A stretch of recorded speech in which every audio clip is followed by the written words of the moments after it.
The winds have shifted in Alethkar.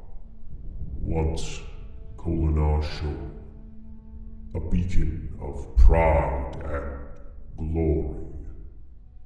Now its towers groan beneath the weight of despair. Its people whisper of shadows moving in the rain, of oaths long broken beneath the thunder's roar. 4 souls drawn together, bound by threads unseen.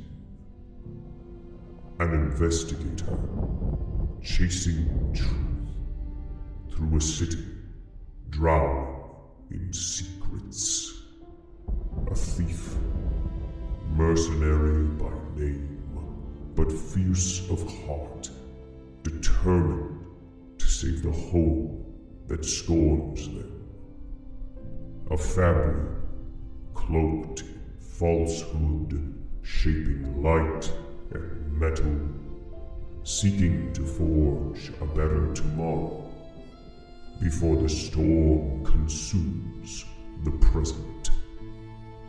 The Vorin woman, staring defiance into the eyes of destiny, striving to become more than her world dares to allow. The city trembles. Cults, old and forgotten, whisper beneath the weeping stone. And from the tempest comes a call for those who would speak the last ideal.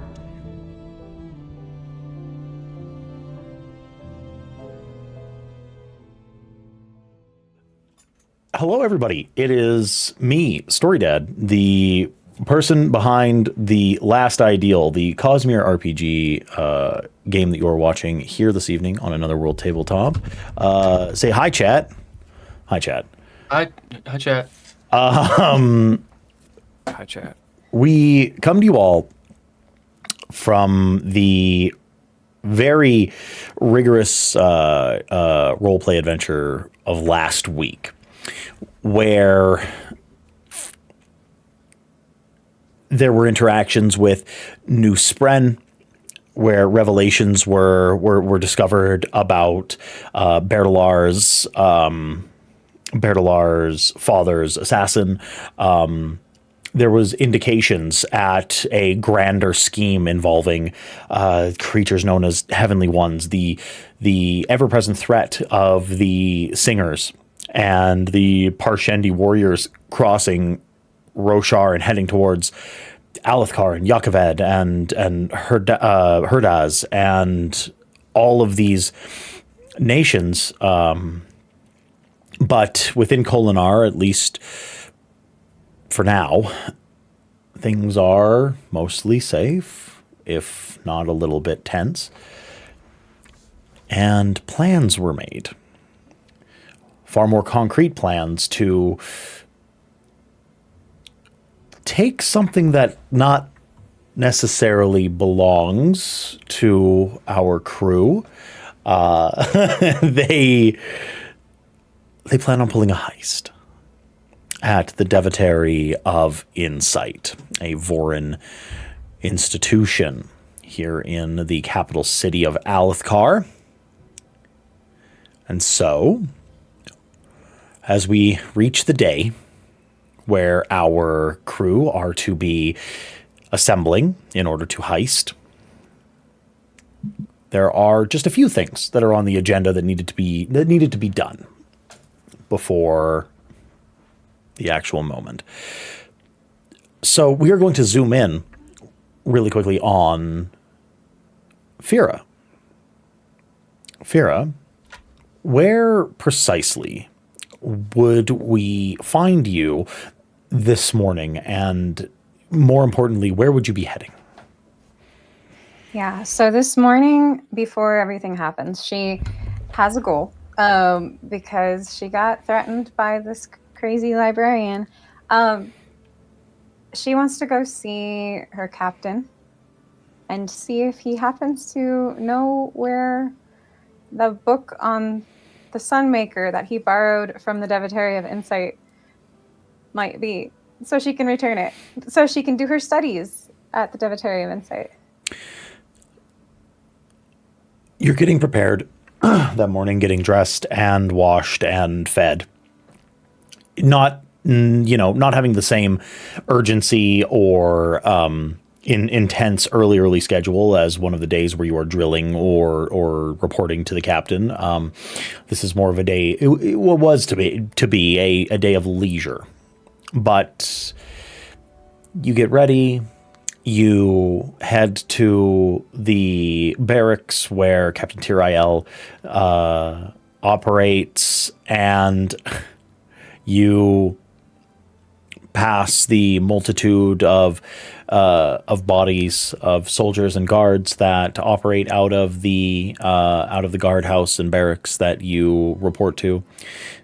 The same routine smells of armor oil and of freshly cooked rations, all of the familiar smells of the barracks greeting you as you arrive.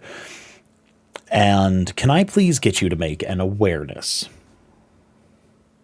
Oh gosh, okay.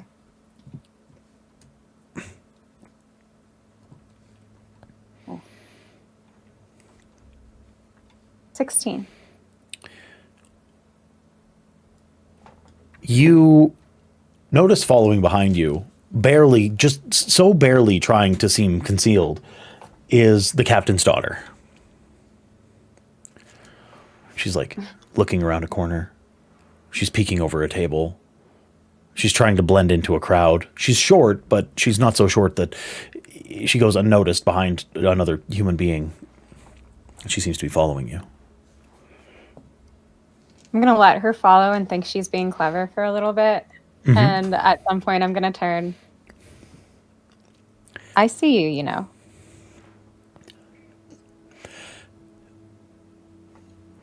I wasn't even hiding. I wasn't even trying to hide. I just so happened to be going the same way as you. You didn't catch me doing anything because I wasn't doing anything. I wasn't. She's lying. You can very clearly tell. So what you doing? Where are you going? Funnily enough, I'm actually going to see your father. Why? It's your day off. I'm doing research. I was doing research, and then I was told that he failed to return a book that he had borrowed. So I do want to see if he still has that book, because that librarian or that keeper of the tomes was quite threatening. Why is Dad borrowing books? He's a dumb boy. I'm sure he probably had someone, his scribe or something, read it to him. I've hung around Light Eyes long enough to know that that's a very diplomatic answer. Yeah. Why do you really think he had the book?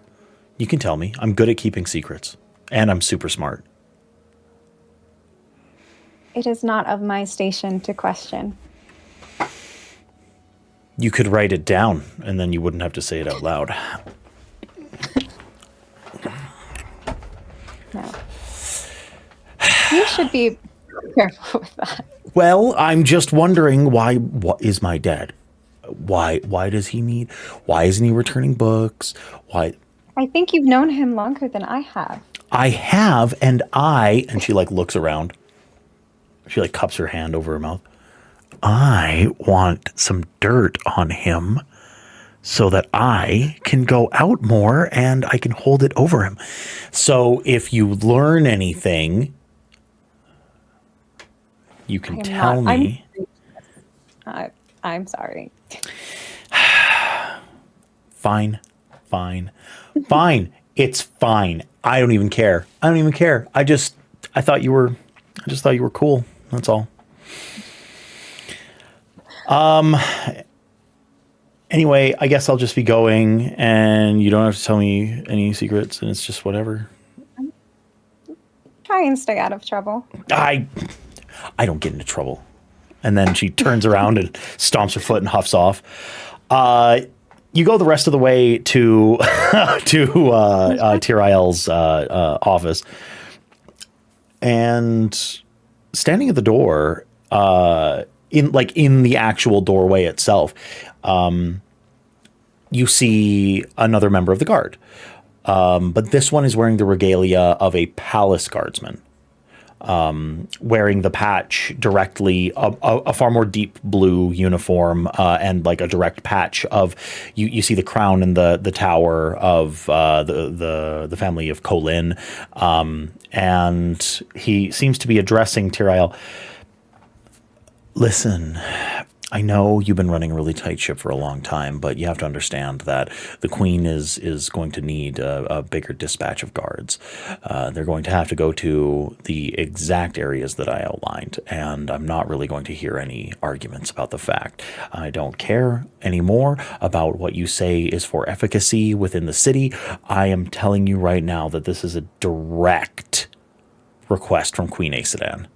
And I would hate to be the bearer of news that one of her guard captains and one of the former lieutenants in the military was disobeying a direct order from the Queen.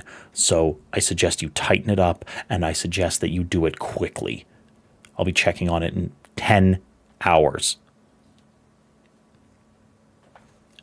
And next time you get paid, it's going to be dun spheres, and you're going to be happy with it.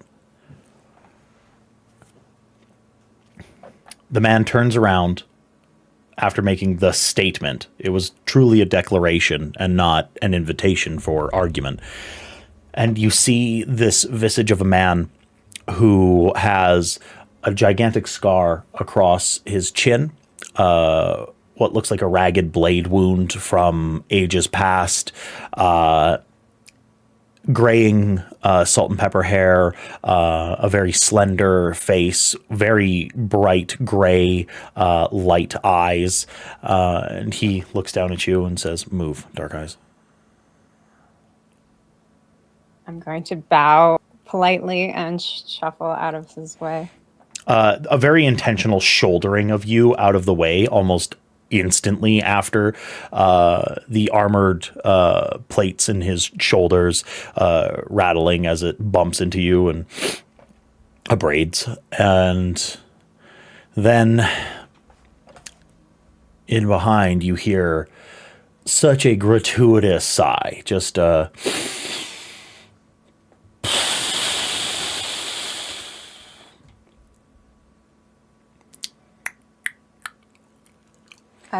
Fira is going to very timidly step into view of the door. Excuse me, sir, is now a bad no, come time? in, shut the door. Just going to do that. But stand like really close to the door and like very proper. She's gonna wait and see if he speaks first, because that seemed intense. He produces a cup onto the table. He opens a drawer on his desk and pulls out a bottle of sapphire wine and pours himself a cup. Drinks about half of it, sets the bottle down. So, what did you need? Forgive me if this is out of line. Are you okay, sir? He considers for a moment. I personally am okay. And he thinks for a second. I worry about this detachment.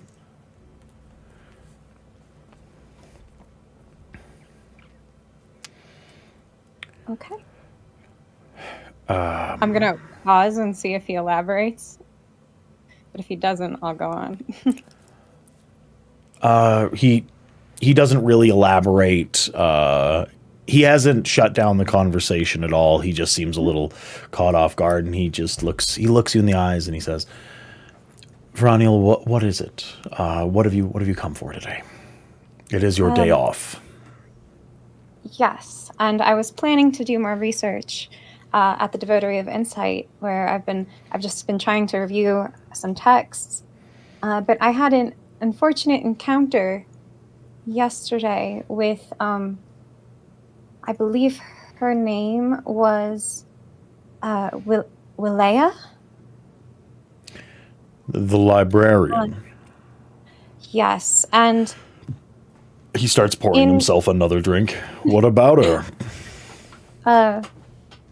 I hate to cause any additional stress on you today, but I was wondering if you happen to have a tome on the Sunmaker that you may have borrowed. She was very insistent on not wanting to see me back if the tome was not returned. I did have it. I did.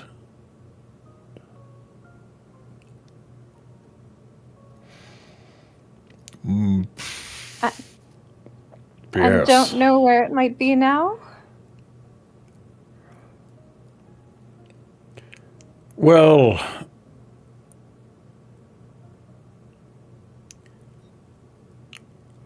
I burnt a prayer to the Almighty, asking that perhaps I had only left it just outside for a short period of time, but I just don't have much faith that a book can survive a high storm. And it would seem as if I had been reading a fairly graphic and humorous passage up on a rooftop while drinking a bit of red, and left it when I went to my storm shelter.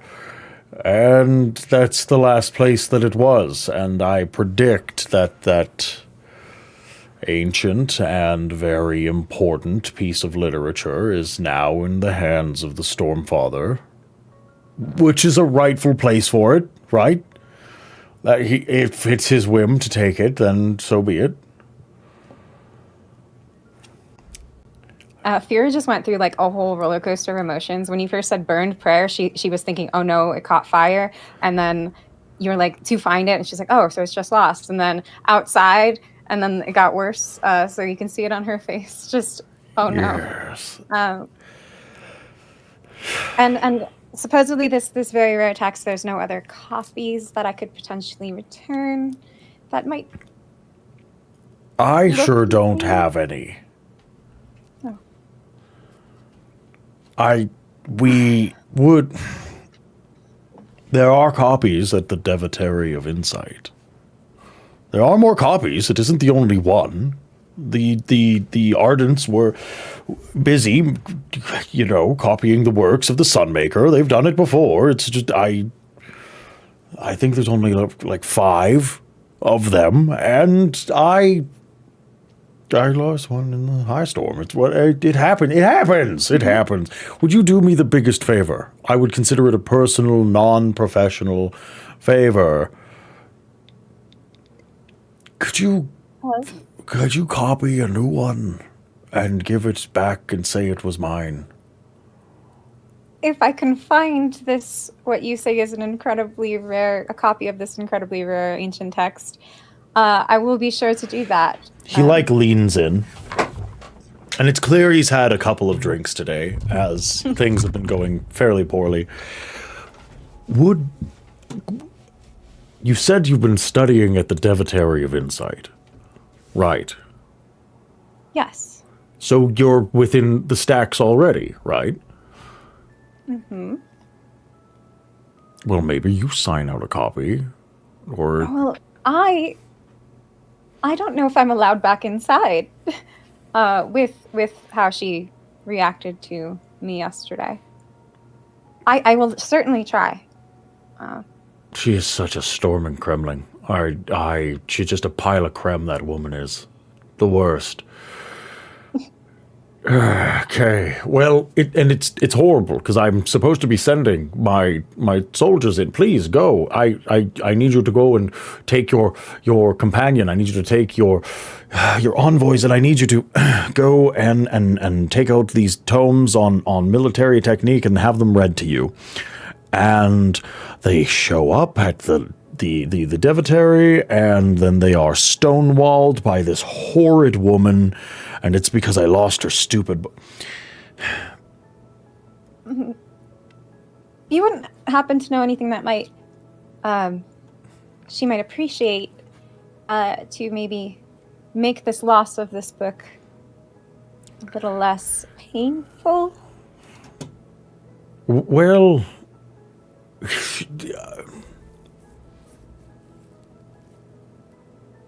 No, she's a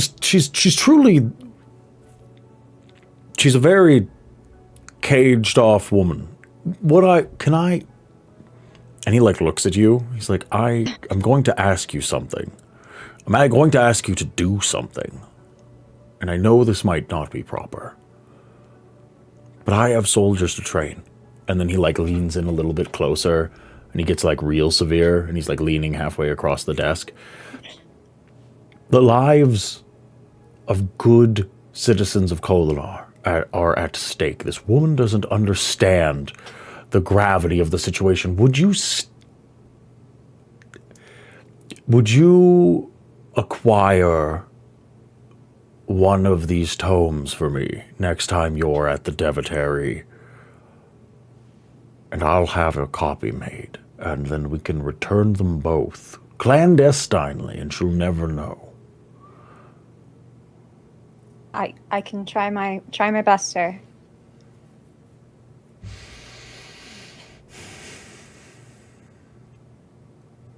Okay.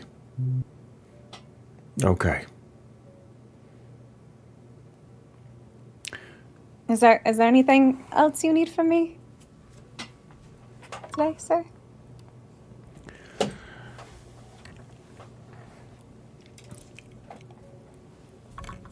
I know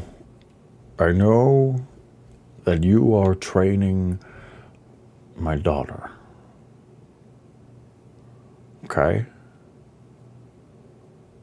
I know this. I'm not high enough Dawn to have these sorts of things swept under the rug. So, if this is going to happen, and it's going to continue to happen,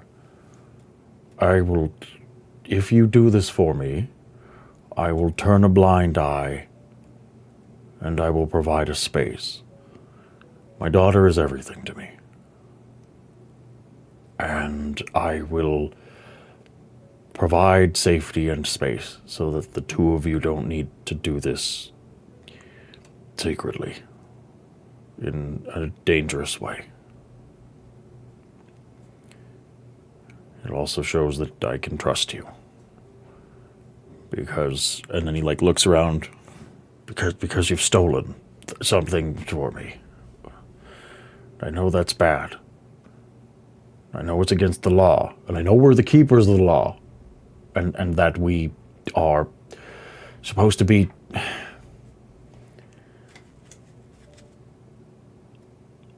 I know it sounds severe, but I can't have any obstacles anymore.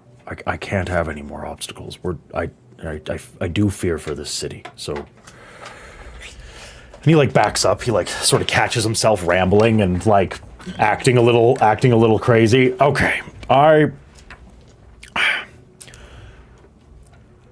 would appreciate you getting me this tome.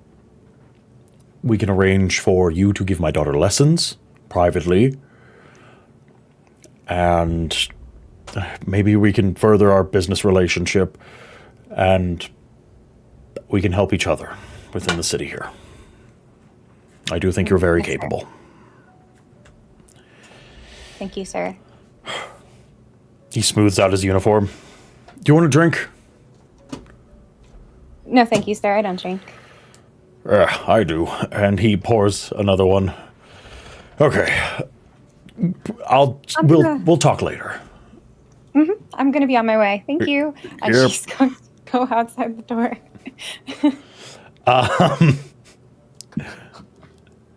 Yeah. Do you feel like that's a pretty good space to zoom out from Fira? Yeah, and you zoom out, like, Fear was, I think, with everything that was happening, from that starting of person in the door with that threat, to how he reacted, to the book, Fear was trying so hard to keep her composure inside that office, that the second she walks out the door and closes the door behind her, it's like, whoa, what just happened? And then, yeah, perfect time to zoom out as she's like, Jesus. Awesome. Okay. So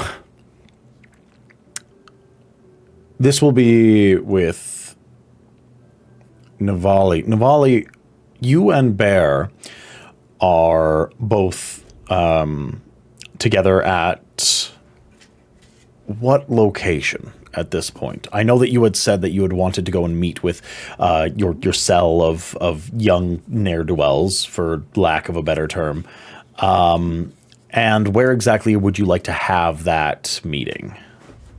So the meeting place where I do meet up with the network, as I call them, the children that work inside the cell of the Phantom Dreyer that I am in. We meet late enough at night that there's nothing going on in the theater. We meet in the theater. Ooh. It's like one of the storage rooms in the upstairs area of the theater building. Or on the roof, depending on the night.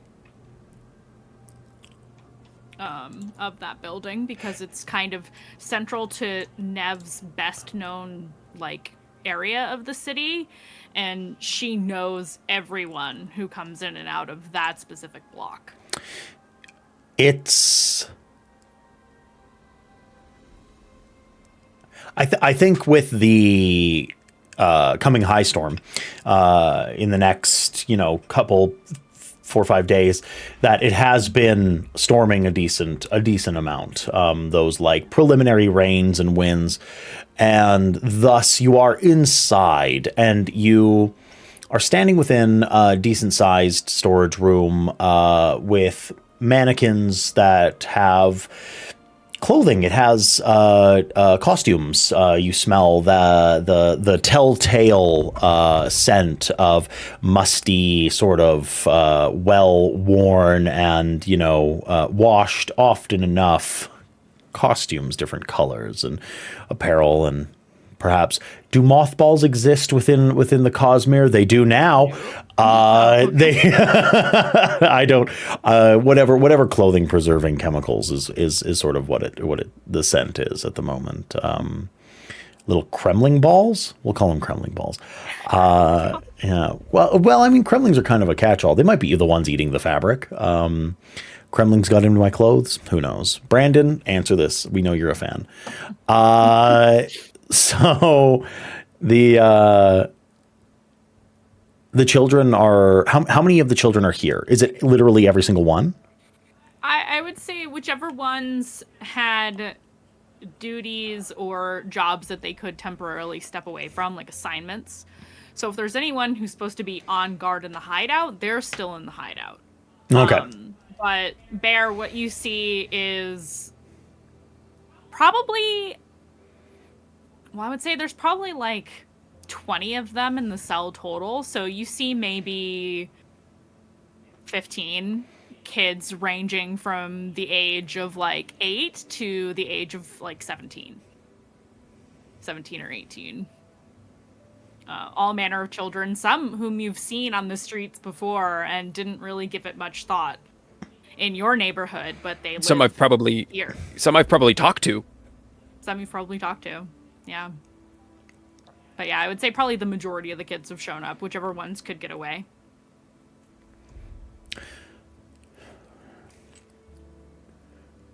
The kids are mostly wringing their hands, sort of like worried a little bit about what exactly is going on.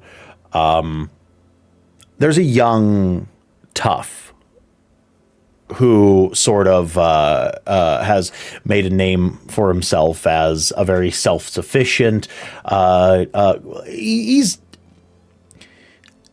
it's not the most gentle way to call it, but you've met him, you know him. His name is Falarin. And Falarin is a young, dark-eyed individual, perhaps 17, broad-shouldered, large, takes more than his portion of food. Probably bigger than me. Yeah, likely bigger than. Yeah, he definitely is. He stands at perhaps like 6'1", 6'2", broad of chest, thick muscles, shaved head right down to the skin. An Alethi kid. And he steps forward. He's got a blade on his belt, sort of worn semi-openly, a dagger, but like one that might even be picked up as like almost a short sword sort of situation. And in the most gentle way possible, he's truly an extortion artist within the streets. He goes and he collects. It's like, hey, we're here for your protection, yada yada yada. Now give me money, or you're not protected. Falarin steps forward. So why are we here?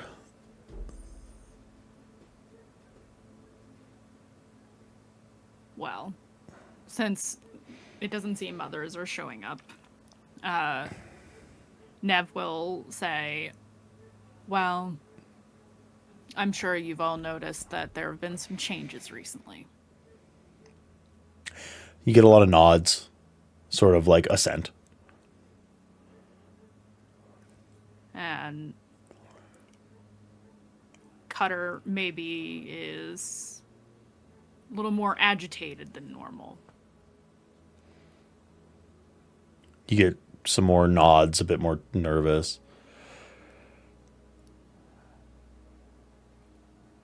I'm going to be honest with you all. Because if it weren't for me, you wouldn't be here. So I owe it to you. Cutter and I aren't seeing eye to eye right now. He has ideas in his head. Bad ideas. One of the kids from the back, standing, they've got a kerchief across their face, across their mouth. Very, pretty normal. They just yell out from the back, "Gonna kill him?"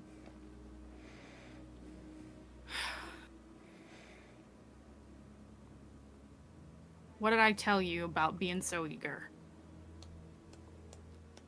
Not eager, just wondering. Right now, I don't have plans to kill Cutter. But I need you to do something for me. Until things settle down between us. He asked you where I am, and you know? Don't tell him exactly where I am. He's putting people in danger, and I can't have that.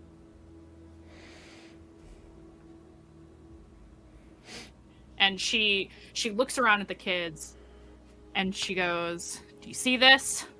She points to her face. She points to her scar. "Do you see this?" Get some nods. You don't want to end up like me.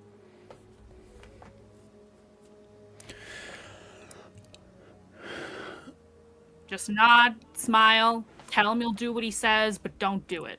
Lie. Keep yourself safe. Trim is standing in the back, arms folded, watching. Why is he here? Points to Bear. Bear's a friend. That's part 2 of our talk. I need some of you to go to Little Haredaz and watch his place. There's people watching his family, and we need to know that it's not us. I don't think it is, but I want to know. Falarin steps forward. Why are we sticking up for a Light Eyes? He sticks up for you. And because I said so. This One of man those is a good right reason. there, this man has saved my life. We owe him. Can I please get you to roll a leadership? Okay. Good thing I have some kind of bonus in that. You do. I do. It's just a 12 though. You roll a 12. Okay. Yeah, I'm not very charismatic. That's I'm a fighter. Some of the kids are looking around, looking at one another. They're nodding along with you. Like, a lot of them are very loyal. Light Eyes are not, weird circumstances are not. They trust you pretty implicitly. You've saved some of their lives. Like, oh my gosh, what was the kid? Oh, I'm blanking and I don't have my notes in front of me. What was the kid's name that you saved at first? The very first kid in episode 1? Oh, that was, I believe, there's so many of them. Hold on, I have this. It was Dervin. Dervin steps forward and he flicks a thumbs up at Berdalar. And Bear, you see the glint of that distinct Herdazian sort of like granite fingernail on Dervin. He looks at you. He's like, "Wasn't born there, grew up here, but I got you, cousin." Thank you. Falarin looks to Nev. I respect you. I think it's important that we stick together.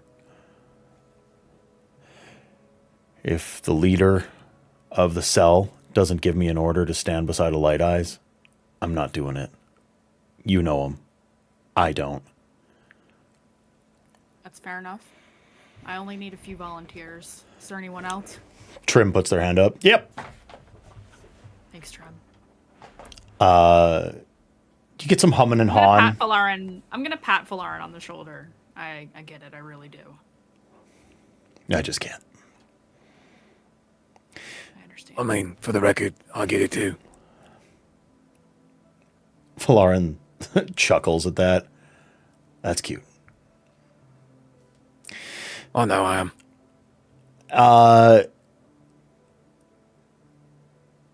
You get another small kid step forward. This kid's maybe 12 years old. Their hair is worn back in a pretty tight ponytail. They have fingerless gloves on. They wear blacks and almost like like your typical second story burglar apparel. All of the appearances of trying to look tough as a 12-year-old. Trying to look like me. Trying to look like Nev, essentially. And they step forward. This little kid's name is Tildarin. A cousin, a legit cousin of Falarin. Mm-hmm. They say, "I don't care what Falarin says. I'm going to go and watch this house." And then looks at Falarin and then spits at the bottom of Falarin's feet. Cell sticks together. Network sticks together. Good. Falarin looks to the kid. "You just don't know yet. You really don't." Kid looks up.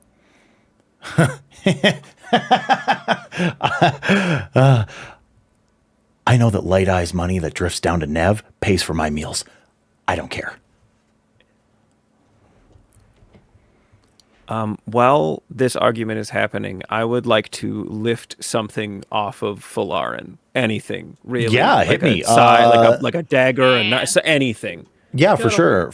You can go ahead and give me a. I think it's called pickpocketing. Is it not? What's Thievery. thievery? Right. Thievery is the skill. Right. Yeah. Hit me with a thievery. Oh, pretty good. 19. A 19.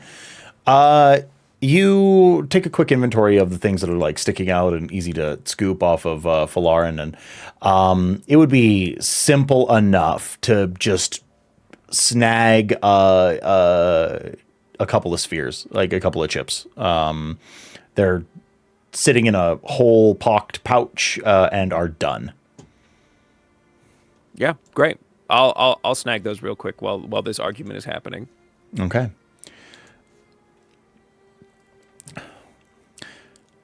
The kids kind of hum and haw and look around. All right. These three will do. And you'll get extra cut from my next job for it. Dervin steps forward and looks up at Berlar. I want him to pay me. Come on, Mancha. I'm watching your house. No, you're right. How much do you want? I don't know, 10 chips? You know what? You can have. Sure. Yeah. I just give him 2 marks. I think, right? It's 5-1 chips. Five to marks, to one for pretty chips to marks. Yeah. Yeah. He takes the cash, takes the spheres, rolls them in his hand.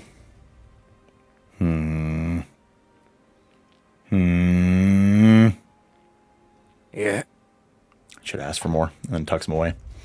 No, you really should have, yeah. Yeah. Oh, and for the record, I do have a younger sister. She's beautiful, effervescent, dynamic, brilliant, and if you talk to her, look at her, or treat her with any disrespect while you're there, I'll kill you. Me too.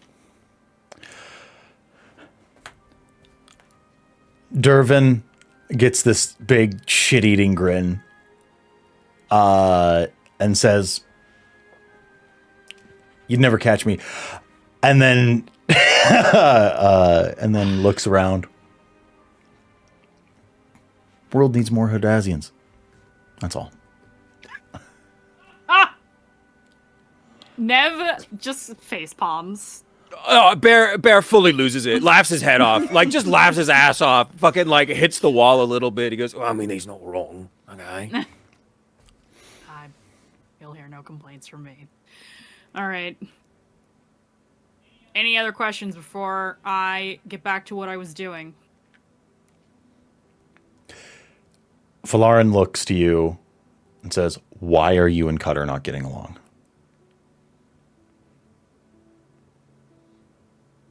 Because he's a storming creme head. Any other questions? Yeah, I want an answer to my question.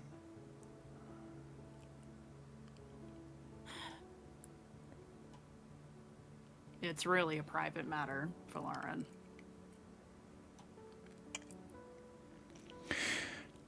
So when Cutter finds out that I've been lying to him, and then it turns out that I have been for some piss poor reason, and he beats the creme out of me, and I have to say, I was just following the orders of someone who is not my superior in this organization. I don't want to get a scar like yours because of you. But I'll do it if it actually makes sense. We don't just follow orders. The thing about Cutter is he would do that to you even if you were following orders. Then why would I give him another reason?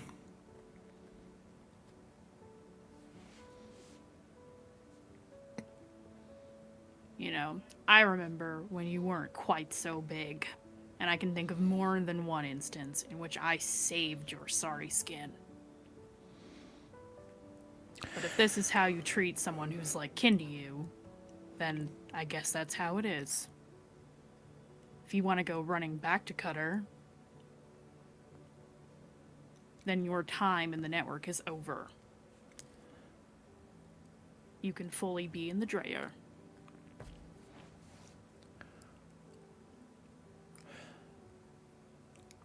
I would rather know that the reason why I'm still doing this isn't because of some sort of petty falling out.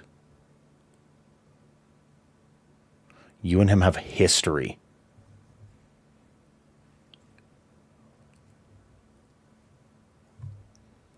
If this is business, this is business. And I can fall in line. And you're right, I am big now. It is business. He's mad that I'm trying to do better for us. More money, more status, better jobs.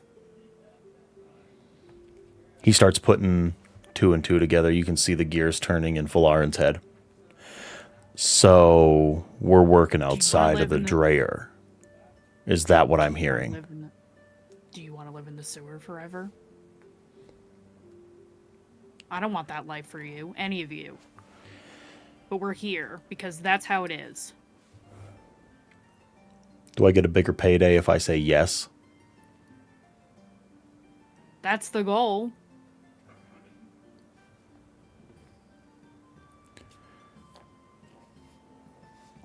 And if it falls through, I had no intention of leaving the Dreyer anyway.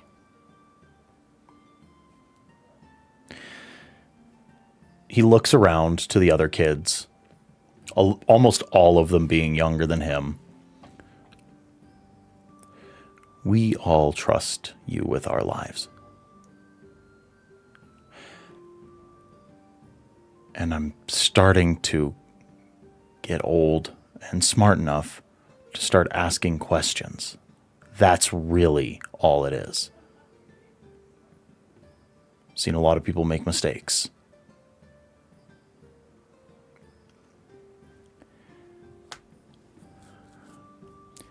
We're not going anywhere. And we're all more than a little tired of Cutter. I just don't want another reason to get beat. I don't either.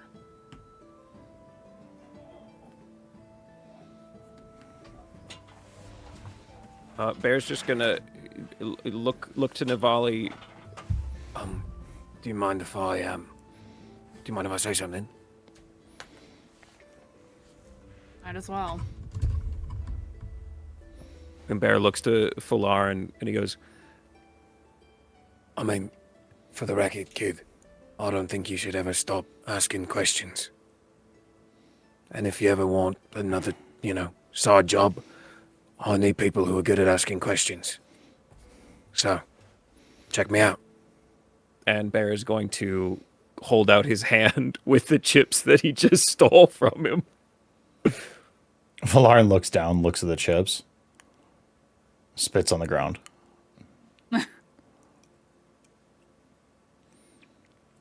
Not in 100 high storms would I take money from a Light Eyes. Unless These are I'm your taking it. chips. Yeah, I took them from you. Look at your pouch, you dumb idiot. He looks in his pouch.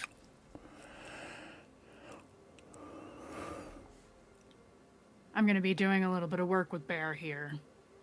He's actually good at what he does. So...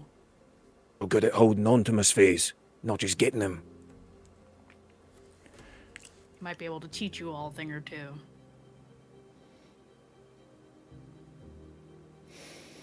I'm trying to make life better for us. Can I get a perception from Bertalar? Ooh. Yeah. You just admitted you 19? solved a thief in a crowd full of thieves. 19 again. A 19 again. Does Bear do anything as he feels and sees a child's hand going into his sphere pouch? I think he's going to wait and see how much they take. It's a fucking aggressive amount. Like, what are we looking at? We're 'Cause talking. I'm How much are you packing? I'm packing 40 spheres, right? 40 I got 40 spheres? marks in my pouch. 40 marks loaded. in your pouch? Okay, yeah, you're fully loaded. Fully loaded. They're trying to scoop 10. You can have one of those 10 if you put the rest back. They take 2. I said one. You see chuckles. you see the eyes of a young person. They look up to you. I need it more than you. Don't play that game with me. Do you know how long I've been at this, you little shit? You can have one. Usually works, and then they put one back. Very gently, gives them a very gentle, like, chop on the forehead. Like classic. They scamper. Get better. You won't see me next time. And at this, the kids who need to head to Little Herdaz walk up to Bear and get the address. Falarin looks to Navali. Storming, hope you know what in damnation you are doing. Don't forget, when I start moving up, I'm taking you all with me. If that's what you want. If you promise the world to these kids, and then you go and die on us, he just grinds his teeth.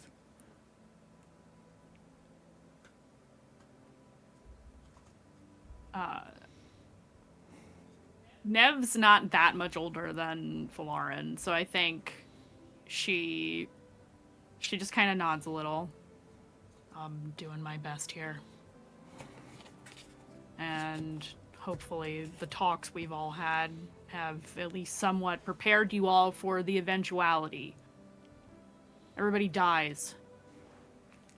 I'm gonna try my damnedest not to.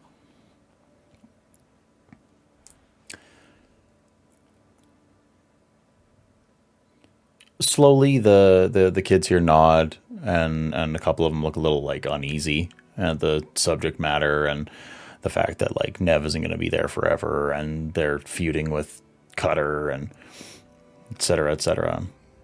And then slowly, they start to sort of fade out of the theater, leaving you and Berdalar alone.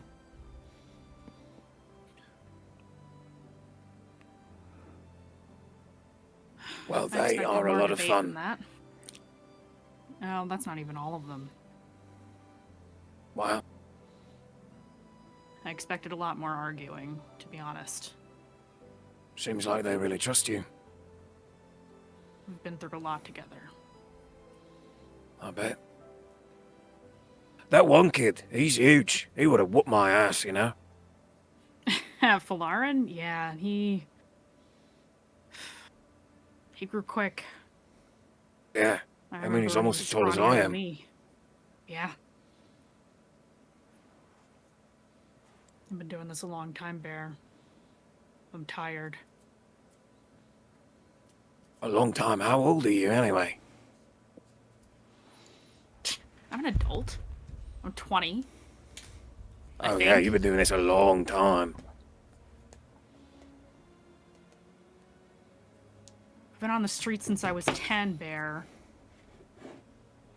That's how Yeah, long I've I mean, been here.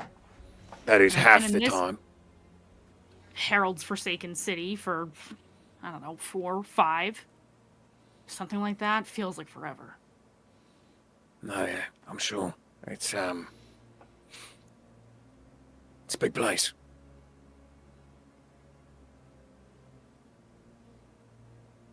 maybe we'll go on a trip. A trip? Or not. Like, I mean, like, where would we go? I don't know. We could go to Yakoved. Nev looks really uncomfortable when you say that. Never mind, we could go to Herdaz. Her dad sounds interesting. I've never been. It'd be great. I can't go back to Yakoved. I am not going to ask you any questions about that, no matter how bad I want to. I am sure if you want, you will tell me. It's more of a, I just don't want to. It's not like I'm a war criminal or anything yet. Okay, so you added one more word at the end there. That's a little concerning.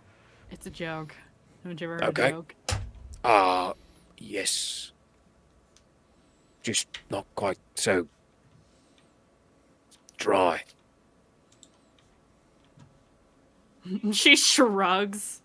I don't know. I thought it was Okay. funny. I mean, it was a little funny. It was also a little concerning. Have you met yourself? What do you mean? Gave that one about 50-50. Oh. Like, whether it's a joke or not.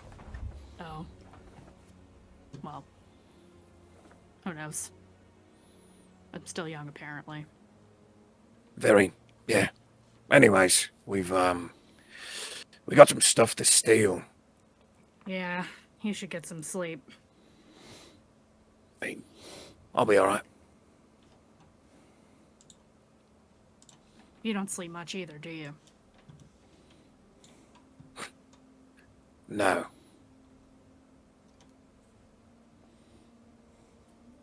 Well, if neither of us are going to sleep, you want to go for a walk? Yeah. No, that sounds good. And I think Nev will lead Bear out of the theater the secret, interesting way, rather than the normal way out, Perfect. which involves going through through a window, climbing onto a balcony, and then climbing down.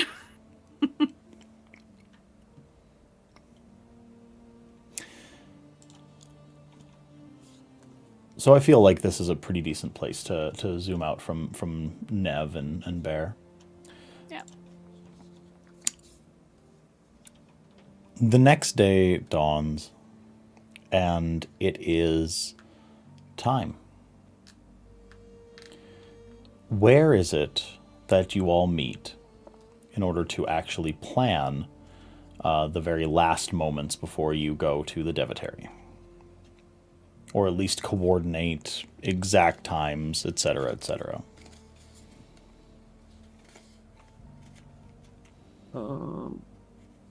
Spark flicker?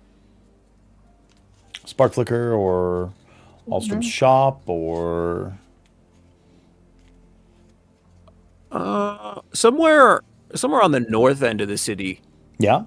I Okay. think. Somewhere close. Like closer to the Devotary? Yeah. I think so. Okay. Yeah, let's say real specifically, we'll go into here.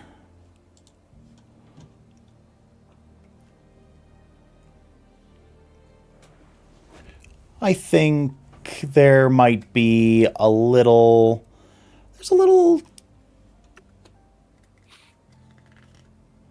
soup and sandwich joint right near the Lannison monument on the northeast end. That's decently close to the Devotary. Alstrom's gonna love it here. Alstrom is going to love it here. Big sandwich guy.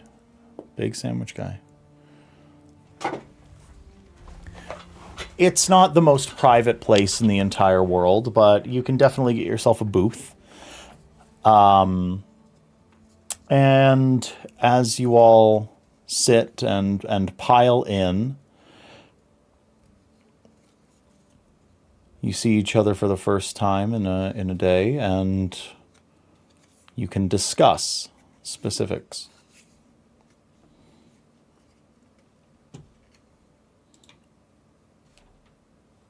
I think on the way in, Nev is gonna try to get a good look at like who else is here. Just to make sure there's not like a bunch of guards at the next table or something like that. Give me a perception to scope out the joint. There won't be any guards at the other table. You all, we'll make that assumption. Y'all ain't that dumb. There's no 19. guards sitting beside you. 19. Navali is looking for anyone of note, specific, even just off-work officers or guards people, ardents, anyone who may blow the cover of you all, any light eyes who, has a bone to pick with a group of dark eyes sitting at a table, sharing space, etc. Nosy individuals, and there's no one. This place is a lunch shop. People are here to eat lunch and carry on with their days, go about their business. It's not, people are filtering in and out, picking up orders and snagging things as you go to sit down, and that's about it. Nev, over here, I got us a party sub to share. Oh. And Nev will walk over to the table and sit down. Well, it looks like a pretty casual place. Doesn't look like there's anybody in particular here. Nobody to worry about anyway. When Fira comes in and sits down, she's going to make it a point to set out a bunch of notebooks and like glyphs and Vorin texts or like Vorin notes on the table. And make it look like she's leaning towards the two of you sitting at the table so far, if Bear's not there yet, and like ready to give a lesson or something. When Bear gets there, he's going to grab a round of pink, which is non-alcoholic wine. He's going to grab a round of pink and bring it to the table.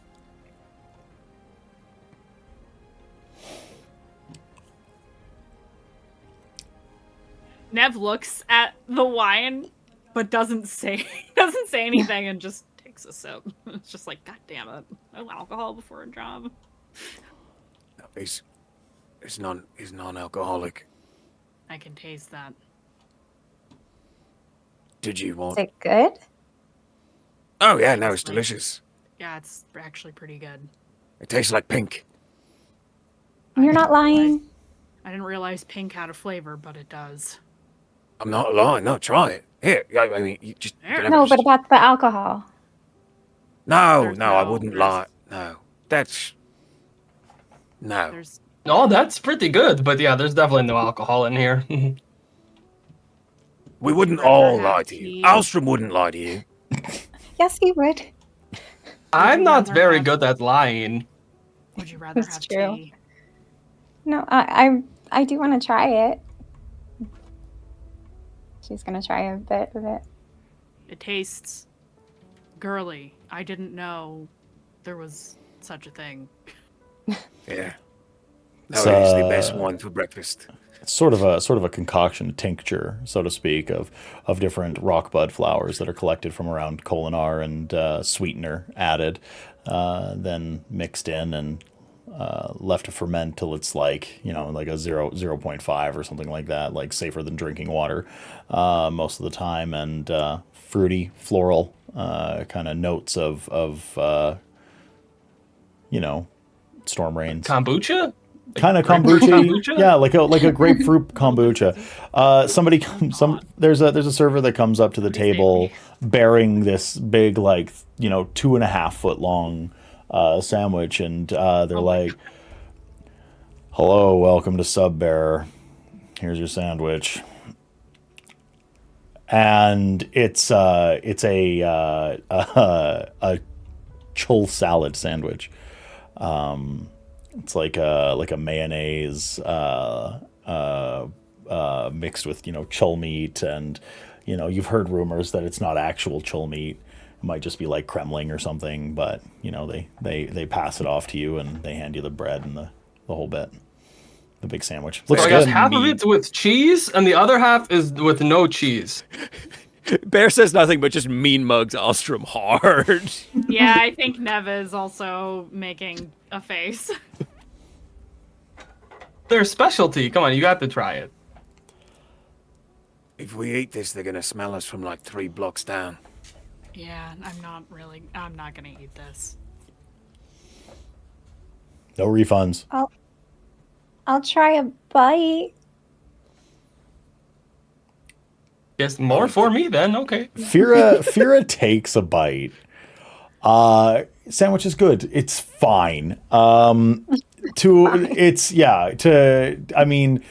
It's fine. It is one of the sandwiches of all time. Mine is never good. Yeah, it has greens, and it has bread, and it has sauced meat, and it's fine. It's fine. Yeah. Fira doesn't want to hurt Alstrom's feelings for getting this up, so she's gonna go as she finishes her bite. Good, right? Alstrom loving a chol salad sandwich is fucking crazy. Just picturing the most mediocre like lobster roll. Yeah, it's like it's the kind of lobster roll that they serve in Wisconsin. Yeah. Yeah. Bear is going to sneak a like some chal jerky out of his pack and just like nibble it so that the waitstaff doesn't see, but does not want to eat this sandwich. I think Nev is gonna get up and go order like some kind of curry. Oh yeah. You'd like Probably. Are you wanting Probably hot? like men's curry. Yeah. Yeah, you look like you want hot curry, right? Yeah, Yeah, okay. And you want that with Lavis? that's fine. You want another round of pink? Can you give me some violet, please? Actually. Yeah, I can get you violet. It's Great. a little heavy for, this time of day. You're All right, paying. whatever you think is best then. I'll get you orange. And then and then hits you with your order 3 chips. I'll pay him.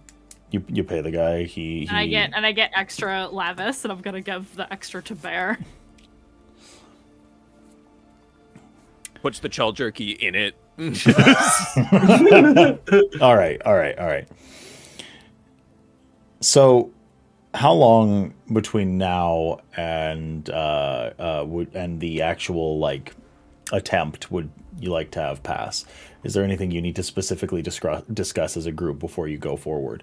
I know you're branching out into 2 different groups. It's going to be Nev and Alstrom, and Bear and Fira, and those 2 groups are very specifically going to be, one is heading to the 3rd floor in order to run interference with the guards and the librarian, and the other group is going to be climbing the stacks, and Alstrom's going to be putting truly a hole in the ceiling in order to climb through. Correct? This is how I understood it.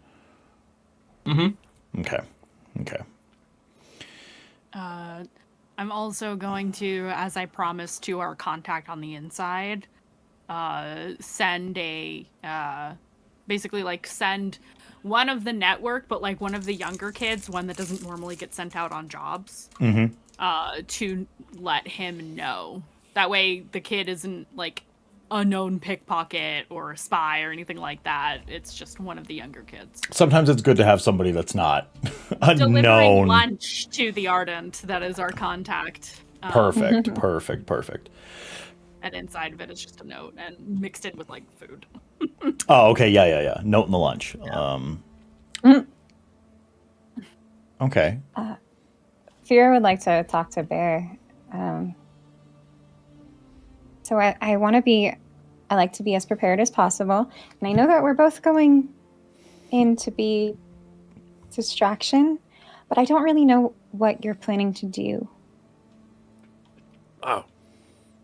Yeah, so, I think I'm gonna go in under the guise of the truth, partially, which is that I have a job from the guard to investigate disappearances of a few different items, and I was hoping to get some information for those things. And also there were some guards who were involved in a theft up on the 4th floor that I might be able to question about it, and hopefully that'll keep them busy for a minute. But what if they know there's been no theft on the 4th floor? Oh no, the guards who were working there ran into them Oh. a while back. So, yeah. A different theft. Oh, okay. And what specific items are you asking about? Do you have that prepared? No, not at all. I was just gonna wing it. Oh, Do you not do that? no.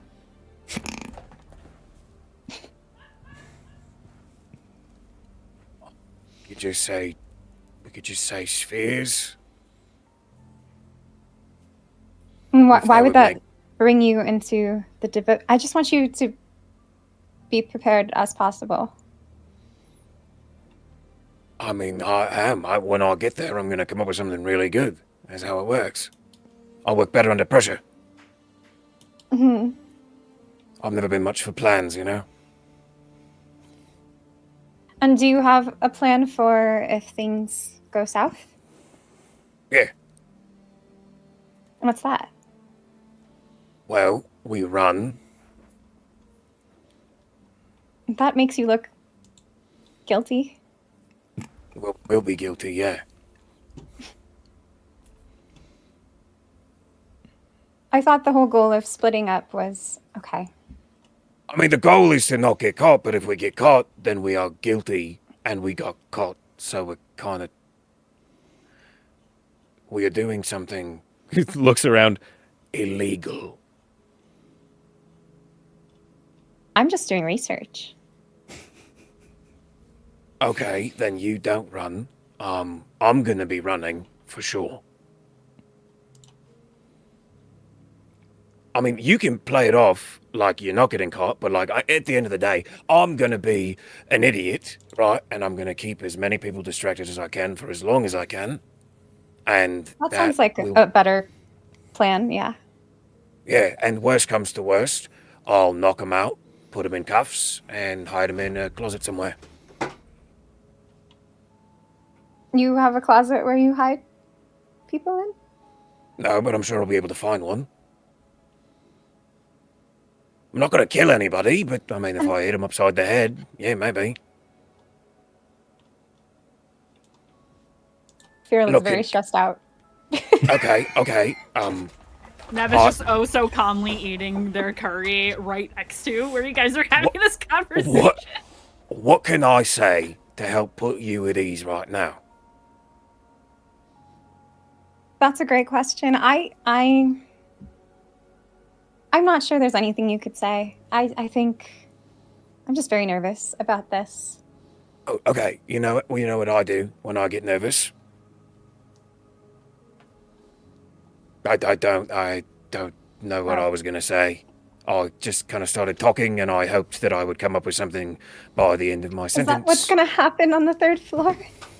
No. I'm not under pressure right now. You know, everything's cool and calm and nice. When we get up there, you know, and I'm like worried for my life or your life or, you know, Alstrom's life, things will kick into gear and I will be so ready. For sure. I really hope that I can trust you. No, you can, for sure. Vera, here's the thing. Here's what you need to know. Every plan falls apart, right? So the harder you are make better leaning on the plans. plan. No, the harder every plan, even the good ones. So when the plan falls apart, the harder you're leaning on it, the further you fall. And the longer it takes you to stand yourself back up.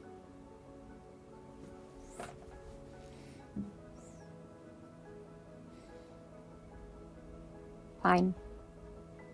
I disagree, but we have different methods. You know I what? can And that's fair. agree to disagree. We can do that.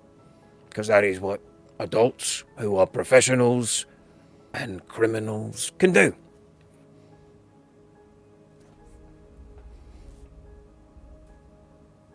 She's just gonna drink the rest of her cup of pink. It's over to Nev. I do not think I am helping. No, I don't think you are. It's okay. I have seen you in action, and I'm sure it will be fine. Because now I'm kind of nervous, and I was not before this. She leans so she can look at Fira. Stop making people nervous.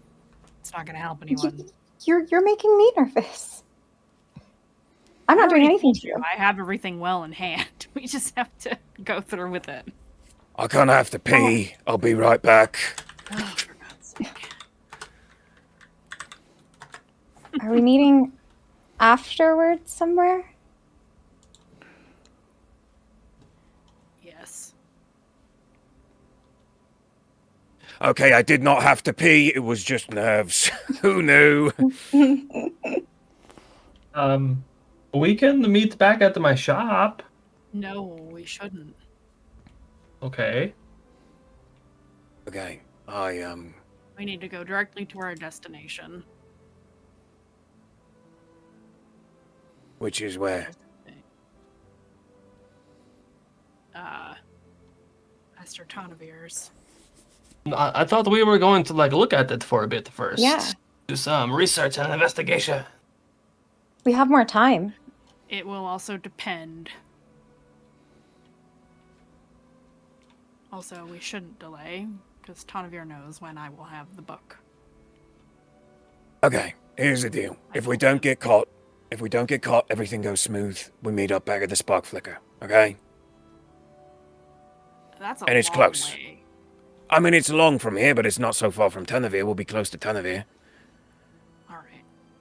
Fair enough. And if things go wrong, I've got a place that's close by that I think we could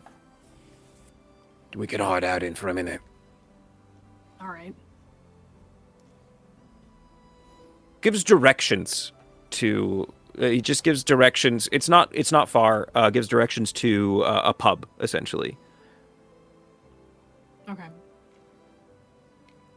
And That's that for Aaron, that is Klim's pub for sure.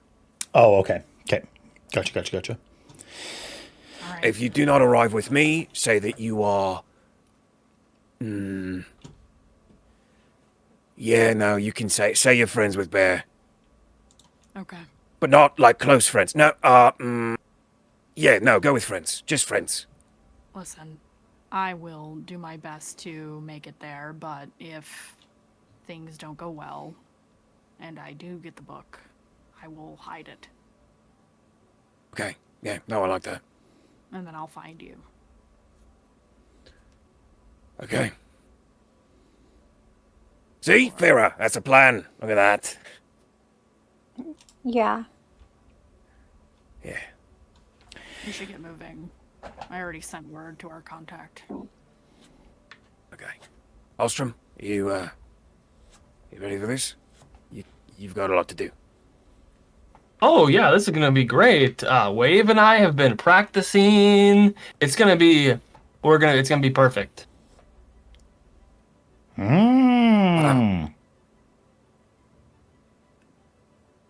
Okay. Right. Once again, Bear kind of looks around for another spread.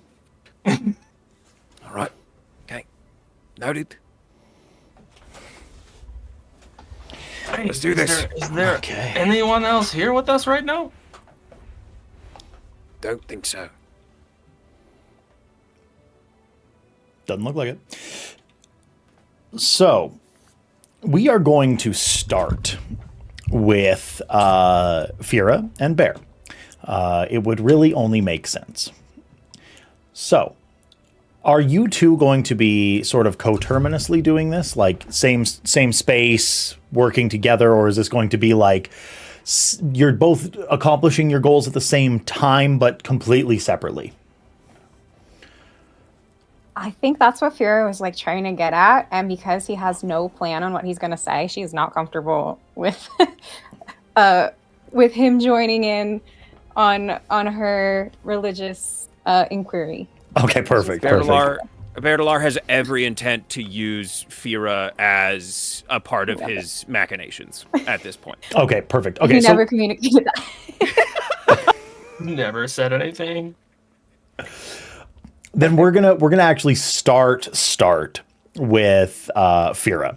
Because what Bear sounds like is a little bit more reactive to how Fira accomplishes her goals of distracting librarians and ardents. That was sort of the idea to begin with. So we'll zoom in. Time passes. A short jaunt to the Devotary of Insight from the sub bearer, the submarine sandwich shop, and Feraniel, you find yourself walking through the halls of the Devotary. It is midday, but it is actually, because you had all decided that, it was this was all to be accomplished right around the time when, right around noon, while the guards were changing out, et cetera, et cetera. So you find your way, you're wending and wefting through the halls of the Devotary, these big stone, glass, accented halls, and you eventually get your way to the third floor, the space where a lot of the linchpin decisions were to be had here. And you do notice a demonstrable lack of ardents.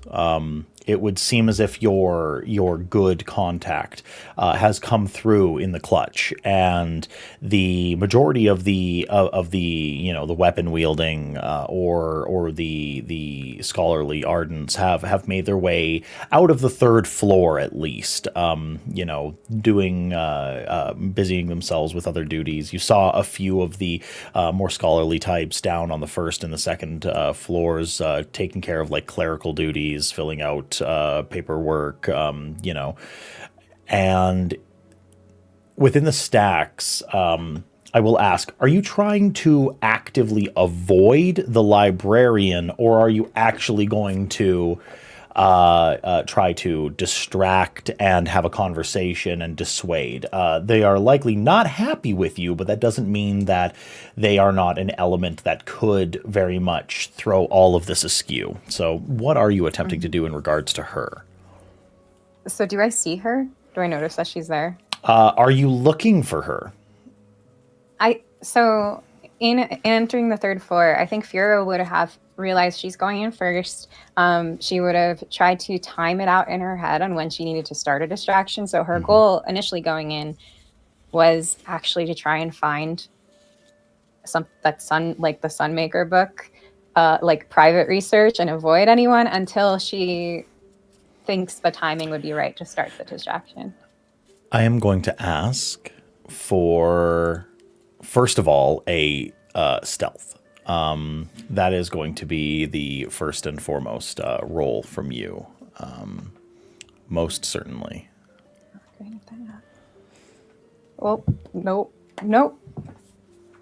What was the roll? That is a nat 1. That is two. a nat 1.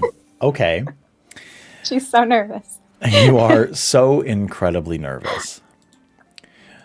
Now, this seems as good a place as any to introduce and to show off the fact that if you can explain the use of another skill and you spend a focus, you can gain advantage or re-roll on a roll.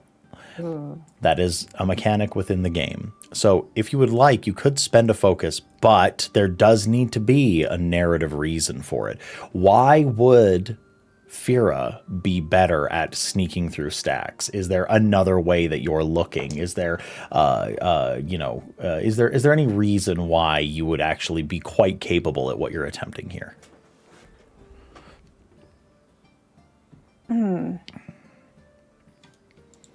I feel like I might argue for perception, because she wouldn't be sneaking yet. She would be scoping it out first, like a strategy plan, and she hasn't seen this librarian yet, so she's not sneaking away from her. Okay. Go ahead and spend a focus, and we can use your powers of perception, I would say, to sort of justify the fact that you might actually be better at this than you think. Mm-hmm. Yeah. Go ahead and reroll. Okay. Wow. That's insane. Okay, that's a nat 20. Perfect example So of for a why 21. why you should be using the focus mechanics within this game. Wild. Tremendous. Now,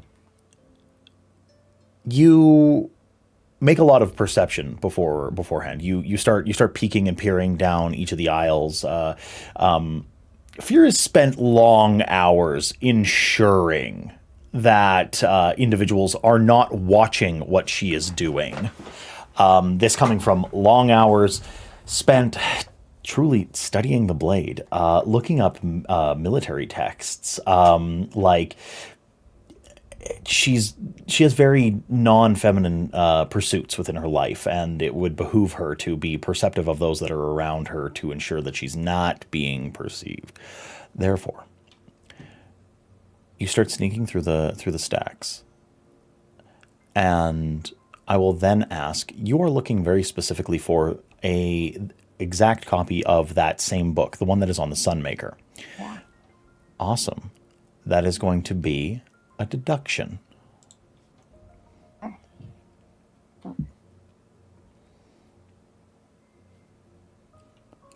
That's only a 10. That's a 10? Mm-hmm. This isn't a hard book to find. The big problem that your captain had is the fact that he's not allowed here. It isn't so much the availability of the book, it's the fact that it's not available to him. So before long, you find a copy of this book and squirrel it away in one of your bags.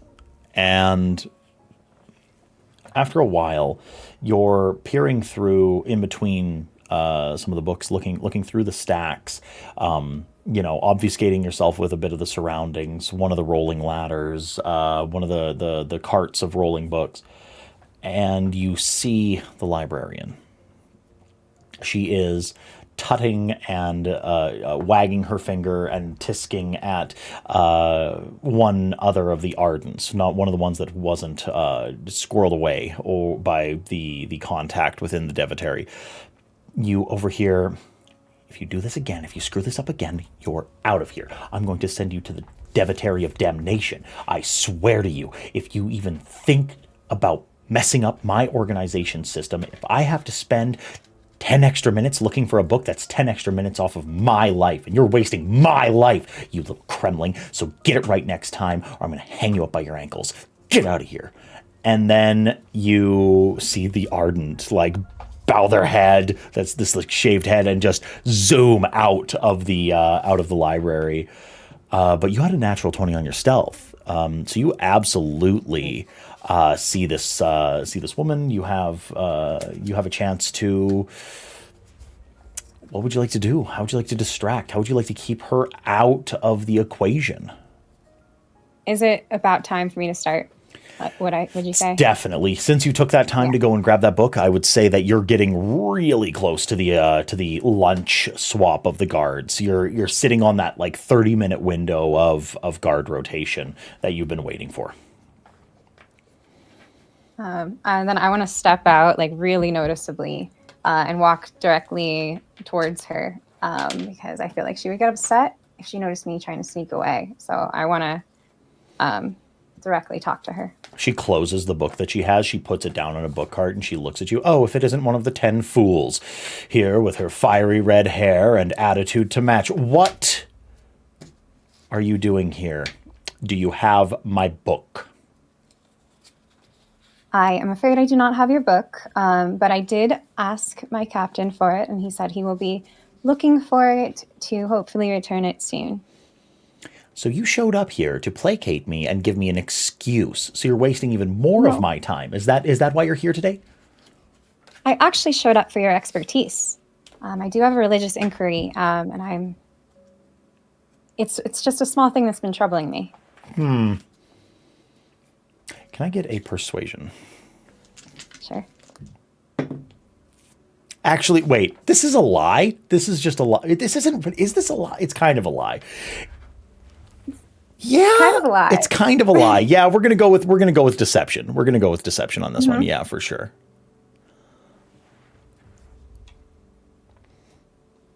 16. 16.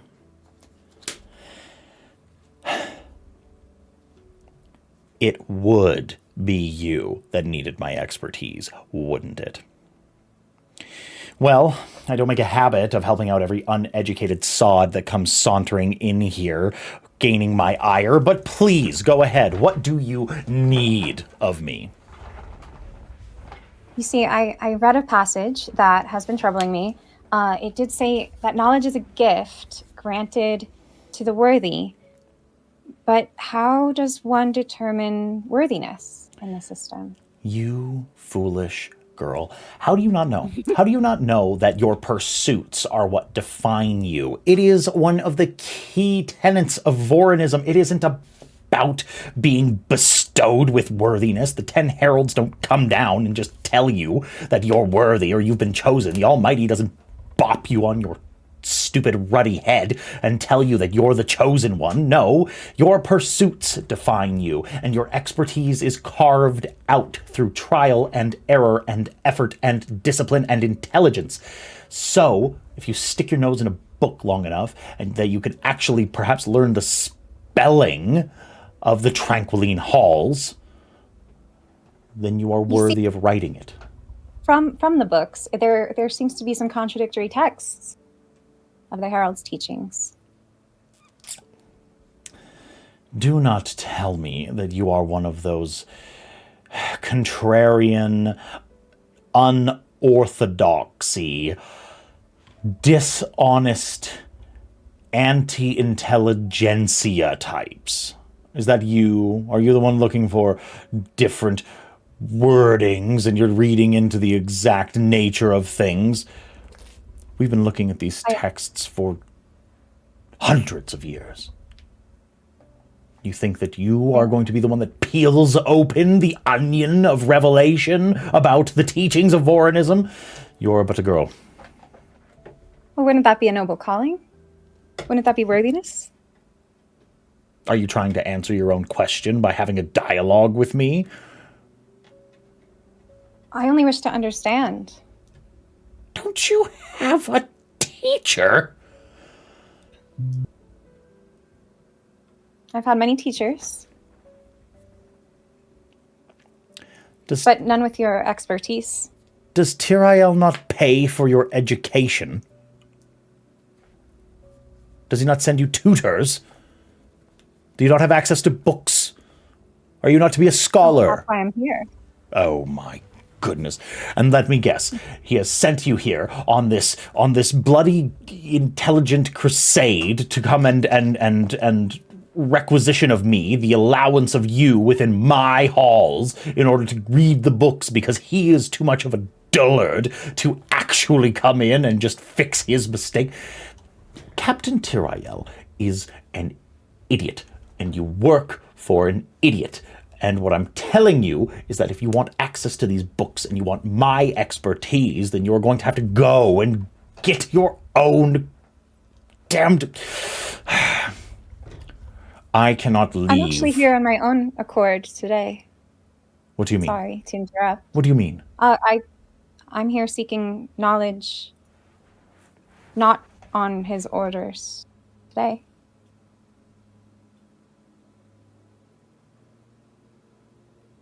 Huh.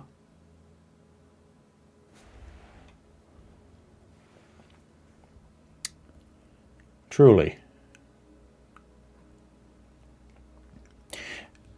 I promise you, girl, that if this turns out to be some clever little ploy to pull the wool over my eyes and to get your dull, creme-crusted, damnation-bound captain back into my stacks, then I am going to hang you off of the Devotary by those red locks, and I will hang you there in a high storm.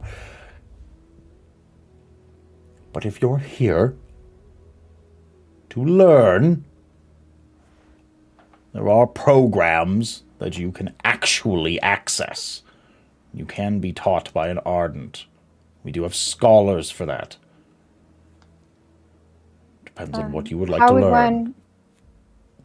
How would one pursue that? What would be my next steps? I'm just going to keep as much as possible. I'm going to ask for another deception, because although Ferraniel might actually be interested in these things, there is a layer of subterfuge here. Pushing. Yeah, she's definitely pushing. That's a 15.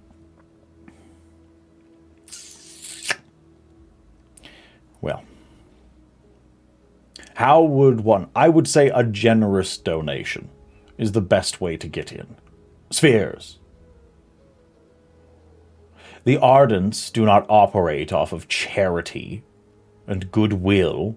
We have mouths to feed. Understandable. But then do you believe that knowledge should be only for those who could afford it? Yes. Yes, absolutely. A clever girl will have spheres, and plenty of them. If every uneducated Dark Eyes came in here and they simply asked for an education, we would all be too busy running ourselves around, creating lesson plans, to actually get any real research and scholarly work done. There's no way that we would have time for anything of consequence.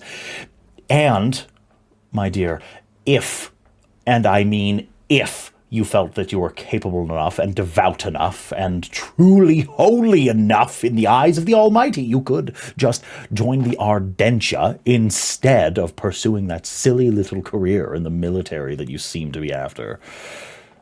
Chief note taker for some despot. Yes, of course. What a higher calling. Do you disagree? Yes. Yes, vehemently. Death begets death. The Tranquiline Halls follow us. Yes, of course. It is where we are all to go, and we will fight our final battle. Well, all right. Well, unless we want to be doing it with sticks and clubs, well, there's going to have to be educated individuals that get there first. If it were up to me, everyone would be an educated individual. We would all find scholarly pursuits, and then when we get to the final Tranquiline Halls, the final battle, there would be two. There would be two warriors, and they would be educated by both sides, and they would fight it out, and it would be the best educated individual with the most training possible that would actually determine the fate of the higher realms. But no, they send boys and they send younglings to their deaths upon the fields of their neighbors in order to do these things. Two champions should be the ones that actually decide the fate of things. Leaders should fight these battles. Instead, they send children. And this brings me back to the contradictions that I came here, that I've been bothered by. All right. In that you're saying that the worthiness is knowledge and education, but there are texts that say the most worthy calling is to fight. Where do I know what the truth really is? What is the true worthiness?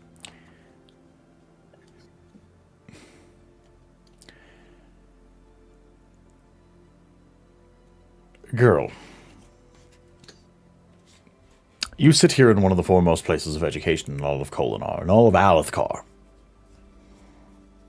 If you wish to preach philosophy, and you wish truly to have a say in these things, and to have access to the tomes that you need in order to actually have these arguments and have them come from a place of education, I suggest you go and you get me that damned book. Then you can have free roam of these halls all you wish. Would I also be able to have your guidance and tutelage? She, sighs and rolls her eyes. If you wish to be taught by one of the more controversial Ardentia in the city, yes, I can be purchased for tutelage. That would be amazing. I don't think Fiora was expecting her to say that. I've seen so much disorder lately, and I wish to be steady in my studies and my religious devotion. You have an inquisitive mind, and that is to be lauded. But you have attached yourself to a killer. Your captain has sent men to their deaths, knowing that they will die. He has made decisions that will have blood spilt and have letters sent back to families. Sad letters that their young man isn't coming home. And that is what your calling has been. Helping with orders, writing down missives, ensuring that battle strategy is delivered to the front lines on time. You are a part of a war machine. My education goes fairly vehemently against that. Wouldn't that be against many of the teachings here? And Fiora's going to lean in and whisper that part. And I am Ardentia. I am devoted. I am the educated one. The last time a man came in here and tried to preach to me, his book went missing.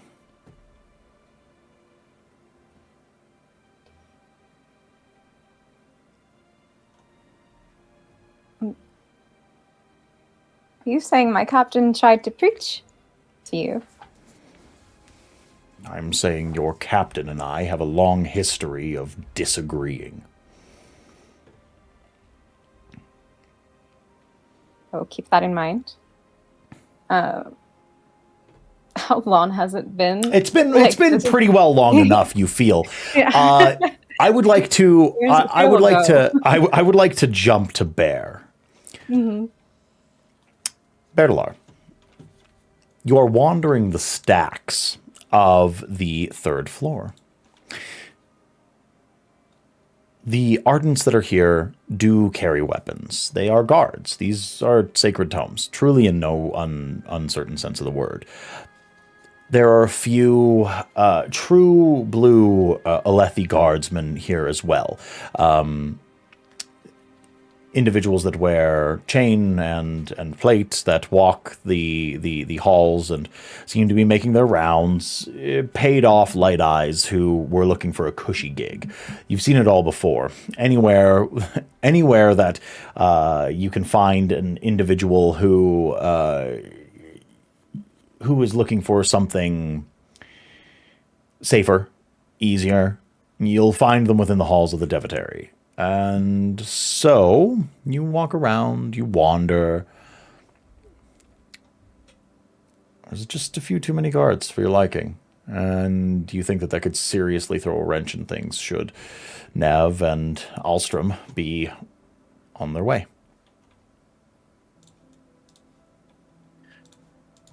Okay, great. Perfect. I am going to... Are they going about in pairs, singles, groups? The Ardents seem to be working in singles because they are also here to organize books, and it seems that they're running a double duty. And then it's the guards, the actual True Blue guards. There's about a half dozen of them working in pairs, wandering through the stacks. Okay, great. I'm going to try and pick a point where their patterns intersect. Yeah. And stop at least one pair of them, hoping that another pair or maybe all of them will run into me at some point. But I am going to approach two of them, and I'm going to go, hey, excuse me. Hi. Yes, Bright Lord? So I gotta. are they light eyes? They are light eyes, yeah. Great. Okay, so I'm here on official business on behalf of Captain Villick and Lieutenant Derlin. I'm here to ask some questions about a string of robberies. Philic and Derlin. They don't. And then they sort of look at you. Can I get a deception, please? Yeah. Oh, no fucking way. It's a 1. Okay. Okay. Or a total of 3.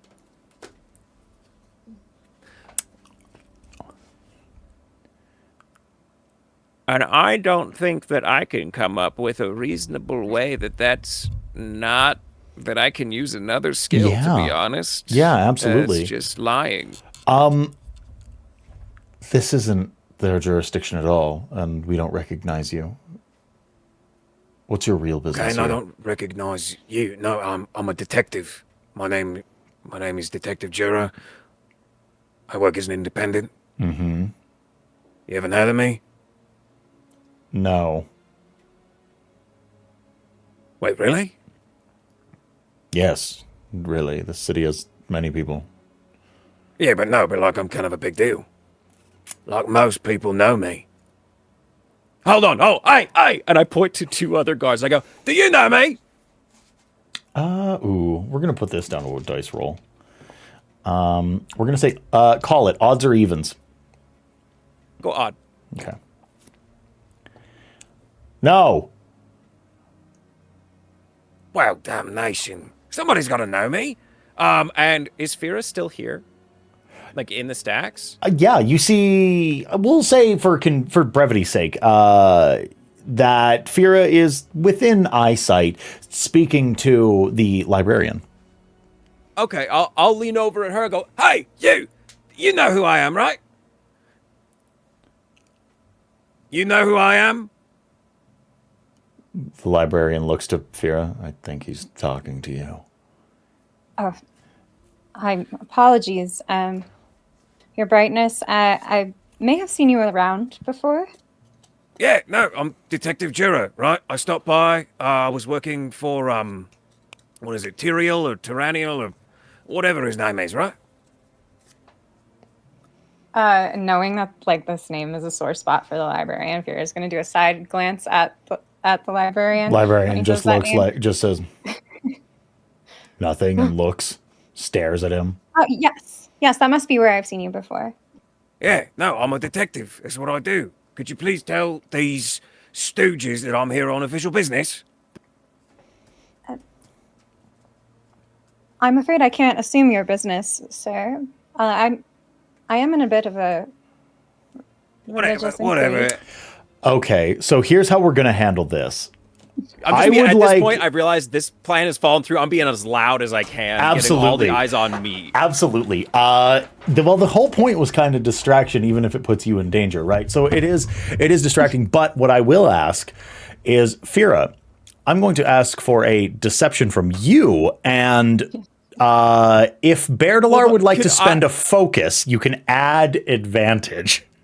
Can I say that is this a discipline from Fira and not a discipline? Ooh, that's actually real fucking I would take that in a minute. Don't know what your stats are, so I hope that's better. Maybe.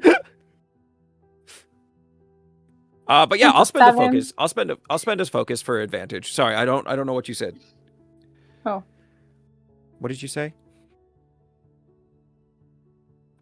I got a 7. A 7. Oh. I did spend a focus. You did? Okay, so roll with advantage, Fira. Okay. Poof. 7's still the highest.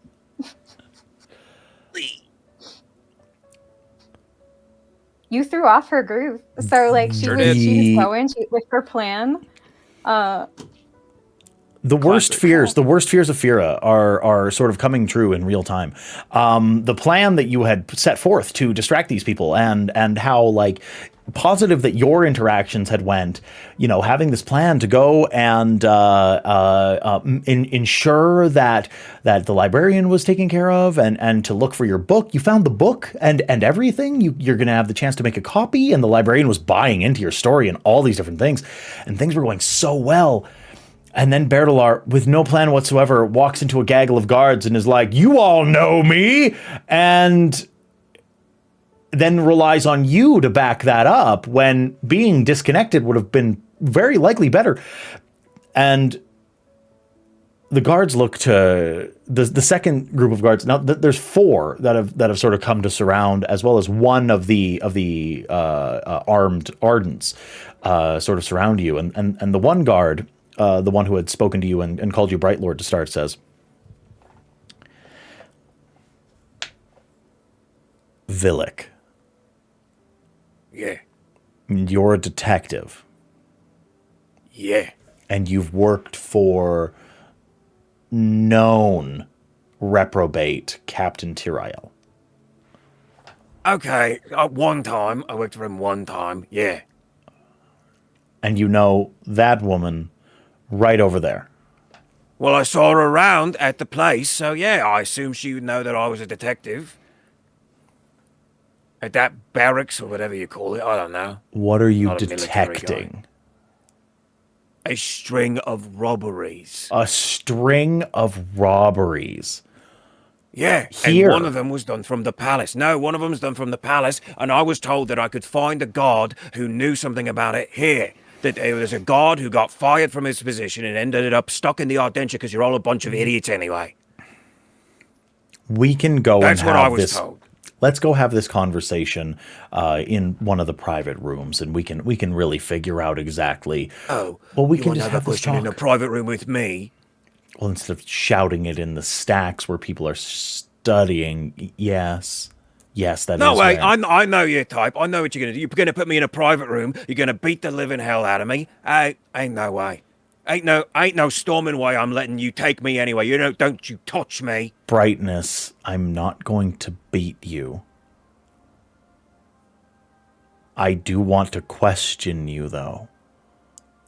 Especially Okay, then if there's question been me. a string of robberies, and I'd rather not do it. Wait, you want to question me about a string of robberies? I'm the detective I question.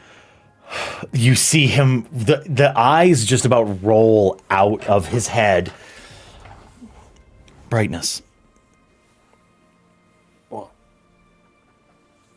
You've come into the Devotary of Insight, spouting off about a string of robberies, and if one of our own has any sort of information on it, regardless of the circumstances of him coming here, which I do believe I know who you're speaking of, then we can have a conversation about it, and I can bring him to you in a private room and not the stacks. Okay. No, you know what? You're being very reasonable. And I apologize for shouting my yap off. It's been a very stressful couple of days, you know. Oh, my. Is your friend Man, coming he's with? been- And he points to Fira. No, honestly, I barely know who she is. I mean, do you want to come? We're getting a private me. room. Forgive me, but are these string of robberies something that we should all be concerned about? How serious are they? Should Very serious. No, I be concerned? Should I be careful? Not here. I mean, not I'd here. watch your pouches. No. Okay, I mean, look, I'm going to give these guys the down low, and they're going to tell me everything they know. If you want to come along, Do I think I've bought enough time distracting these guards? There's a decent chance that at this very moment that Nev and Alstrom are also moving through the stacks, and you have the librarian. The librarian walks up to you, walks up to Bertilar. I'd like to be a part of this discussion. all right, yeah, no, I mean, the more the merrier. And I'd like you to answer a few questions about things that have been going missing here as well. Things have been going missing here. Oh, absolutely. I'll take on your case, absolutely. Fantastic, detective. And then she points to Fira. You can come with. Of course. The teeny tiny Kremling in Bear's brain is just going. That worked? Yeah, no, okay, for sure. Let's go talk about it. The librarian, 2 of the guards, and the Ardentia that was standing there all go into a private room. We are then going to saunter on over to Alstrom and Navali.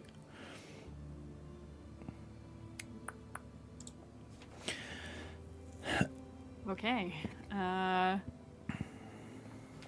Yeah, I think we were waiting for our opportunity, and this would be when. So when Bear is yelling and drawing all this attention to himself and pulling Fiera away from her distractions and getting all these people together and they're all focused on Berdalar, this would be when I would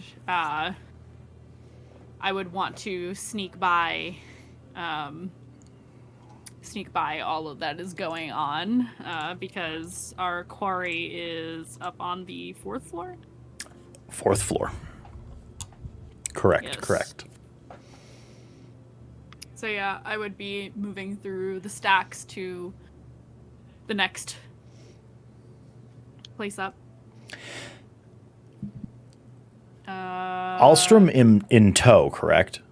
Yes. Okay. Yes.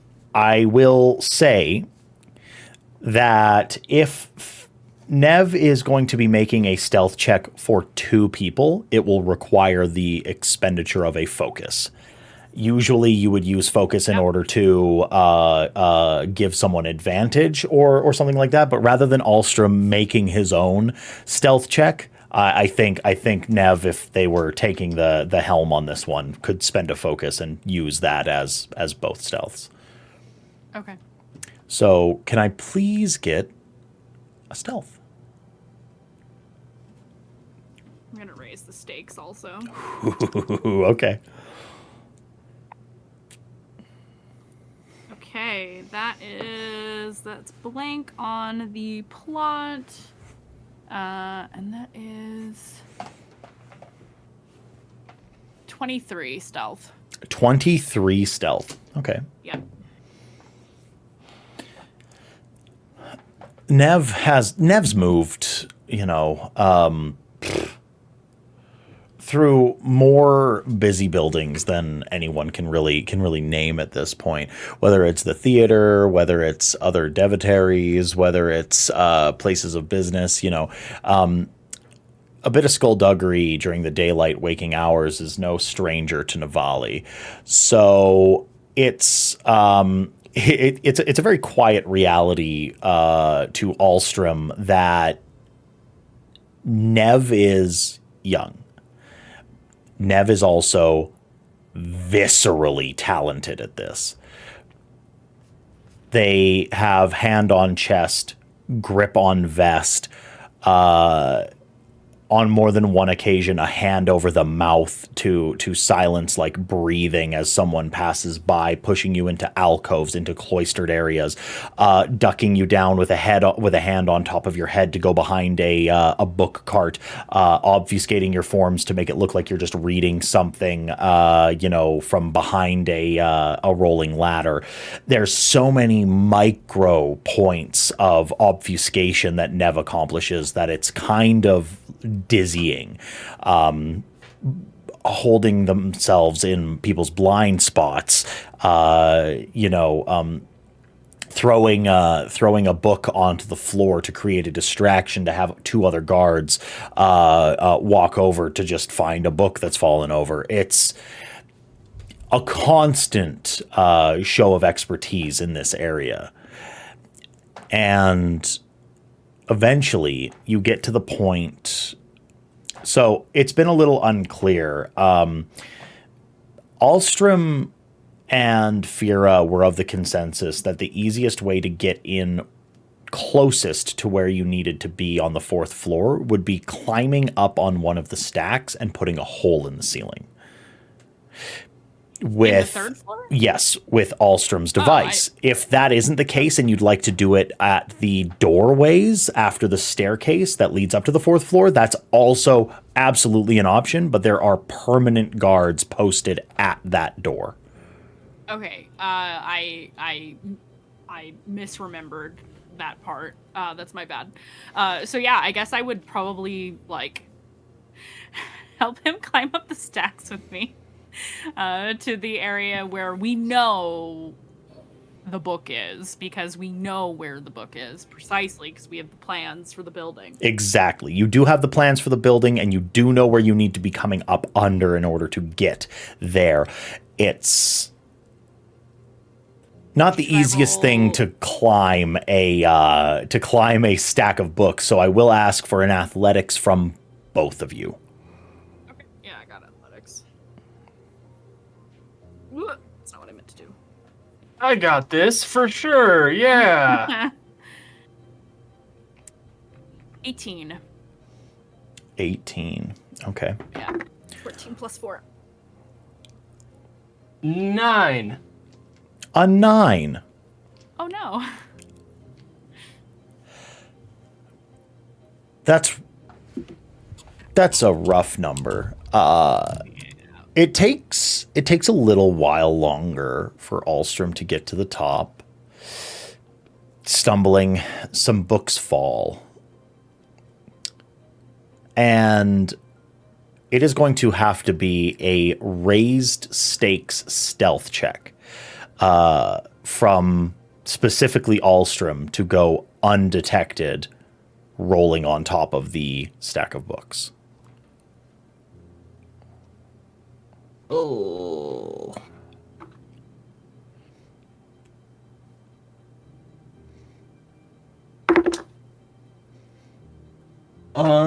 Ooh. Oh.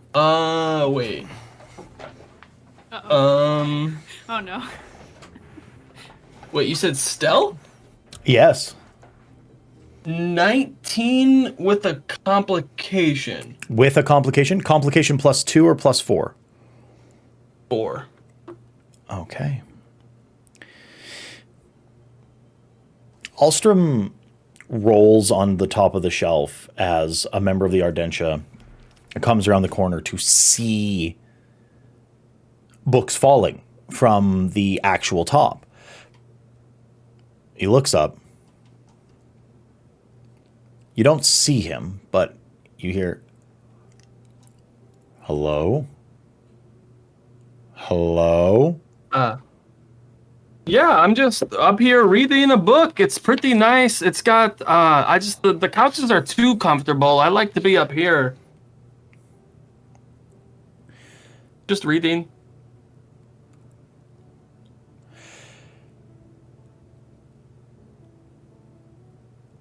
I cannot in words explain how incredibly against the rules that is. Okay, so I mean, I'll just stay up here while I'm up here already. You know, I probably don't want to like get down right away and knock things over more. So I'll stay up here for a while, and it will all be okay.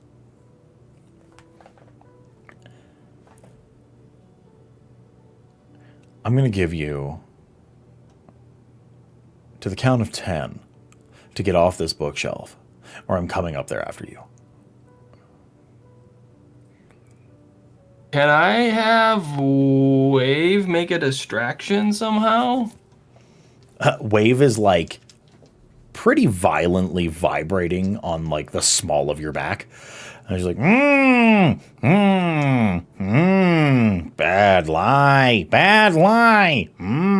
Only Alstrom hears this like within like the ear, just barely. Can I do something when I see that this is going bad? Yeah, please. Of course. It's just one guard.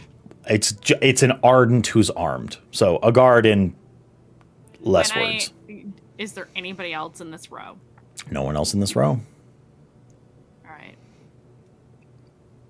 I'm gonna drop him in cheap shot. Okay. So I'm gonna drop down, like fucking death from above, and spend a focus to use cheap shot. Spend one focus to make an unarmed attack with thievery versus cognitive, raising the stakes. On a hit, the target is stunned. So my goal is to knock him out. I don't want to kill him or anything. Okay. Just knock him out and keep him from being a dick, basically. Yeah, absolutely. Hit it. Cool. Thievery versus cognitive, you said. Correct. Okay. Yeah. Okay.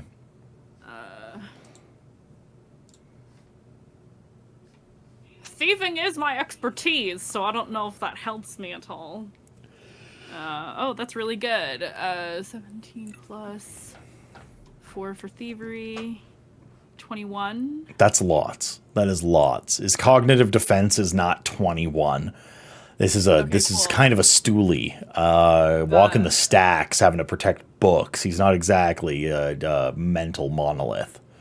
Yeah, while stunned in combat, you lose any reactions on your turn. You gain 2 fewer.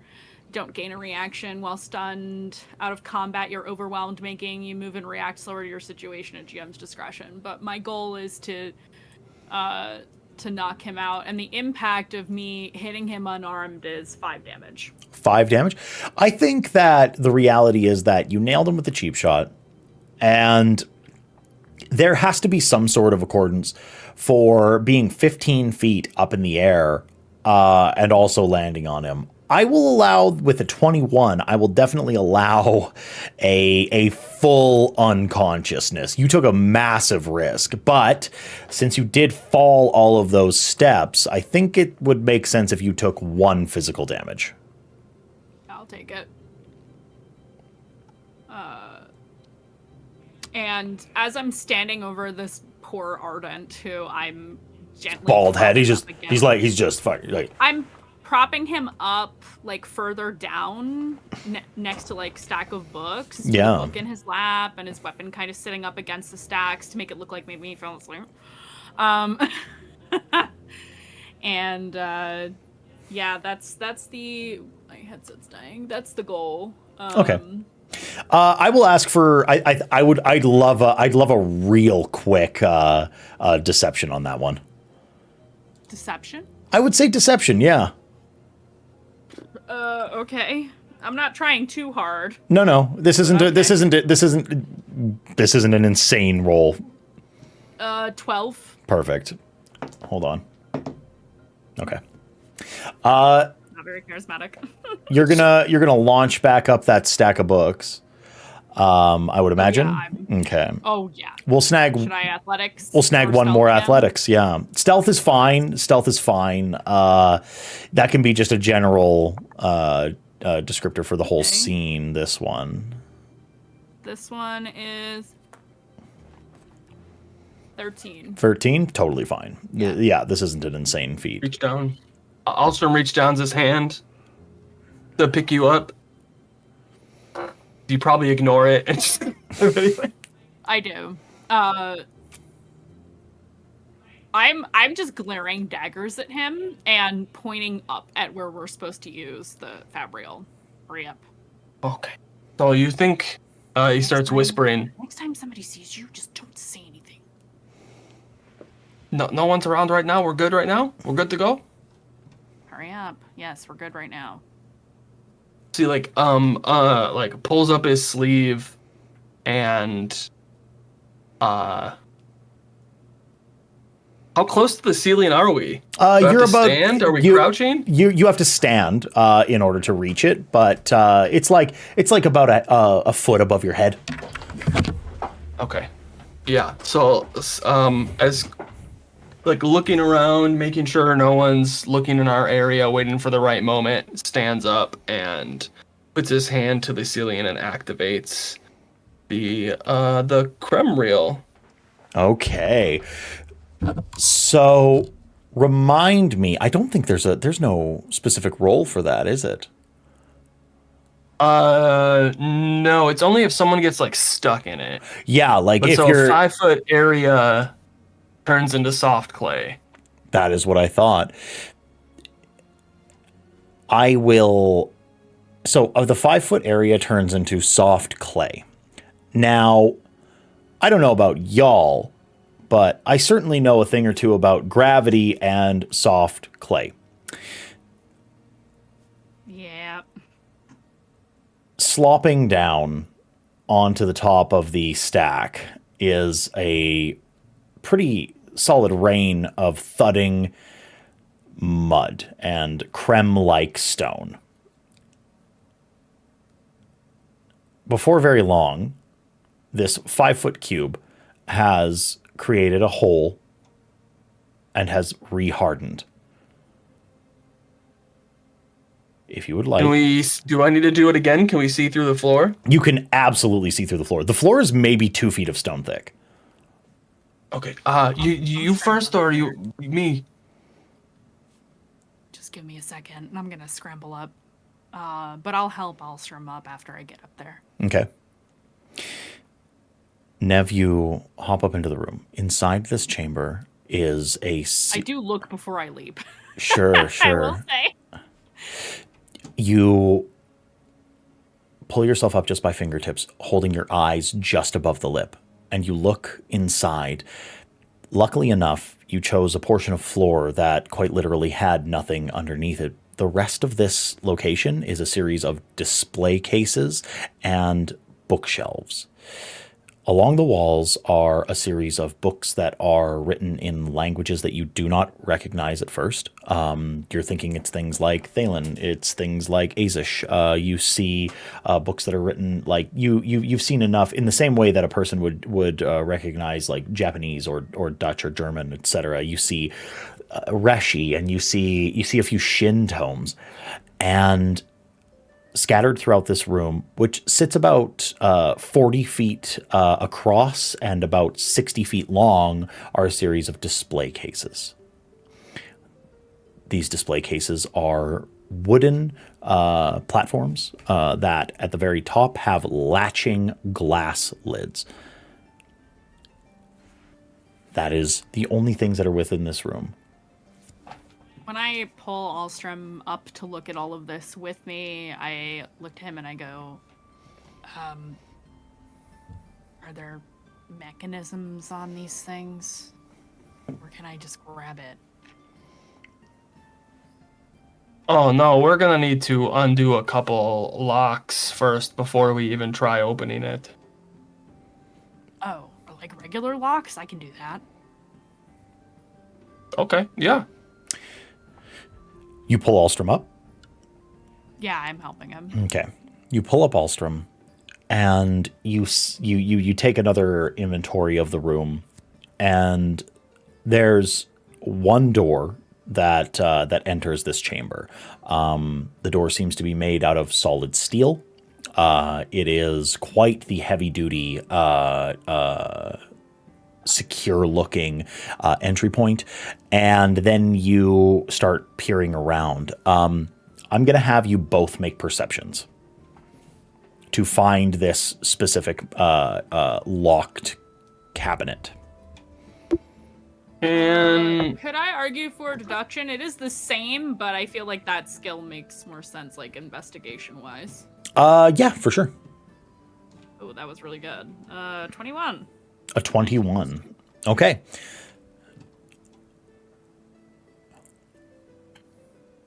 Actually, could I use pattern or wave to help me? I have this test assurance where he can, if I spend a focus, he can grant advantage on tests to decode patterns, pick locks, deduction tests, or certain lore tests. Because he's a Cryptic, yeah. You see, the big problem is you're not bonded. He's okay. He's not helping with much. Gotcha. He can talk to you. Okay. And that's about all you've got. And you said perception, right? I did say perception. Deduction if you're, deduction if you're nasty. Apparently deduction only falls under like logically reflecting rather than searching. I thought deduction would have counted like under searching. But... I would say a logic-based investigations can definitely be deduction. Call it homebrew, call it house rule, whatever you like. There's no proper investigation role without that, so it's how we're going to be treating it and how we have been treating it. Yeah. Yes, I got a 6. Either way, it's the same number for a 6. Nev. Nev's not an artifabrian. Nev is not a security specialist when it comes to very, very intense secure locations. Nev knows a daggone contraption when they see it. There are many things in this room that are under lock and key. The display cases are all locked with a very intricate looking inset lock. Some of the bookcases are in cages that you would have to pick the locks of in order to get inside. Sitting at the back of the room, at the very back of the room, is a metallic pedestal. This metallic pedestal is squarish, and at the very top of it is another display case, except it is made completely out of what appears to be iron or steel. It's very, very secure looking, and that pedestal, the rectangular look of it seems to be like it is containing something. You look at it, it looks like this pedestal very likely contains that fabrial, that heating fabrial that will torch the document. And the top of the mechanism is dominated by a fairly severe looking lock.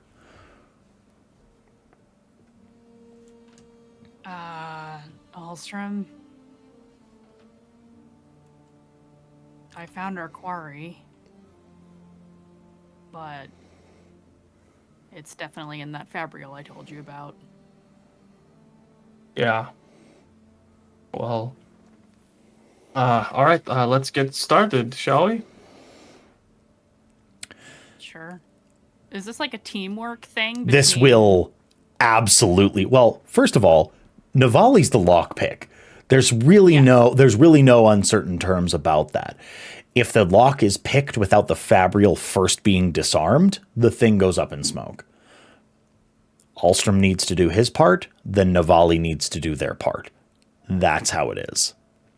Alstrom needs to disarm this fabrial, and then Nev, with,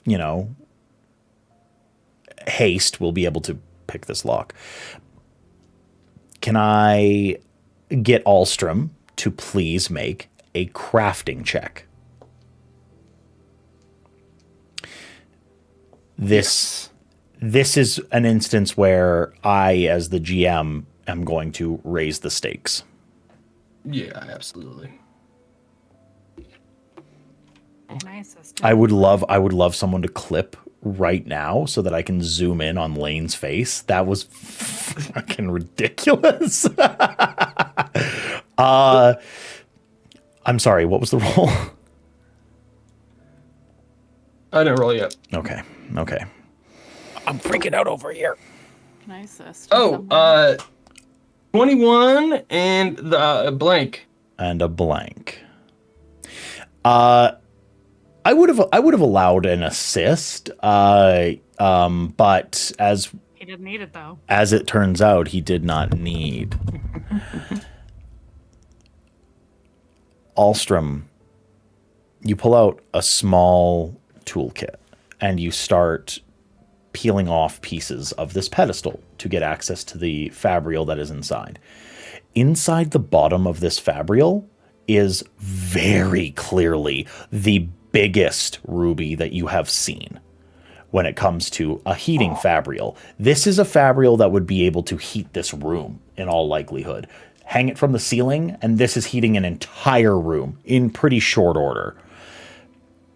Directed upwards, as you see that the iron underneath is all deflecting the heat in almost like an arc towards this document. You're seeing that it would scorch it instantly and set it on fire. So, you place the fabrial to the side, and you activate. You hear the gentle, nervous hum of wave.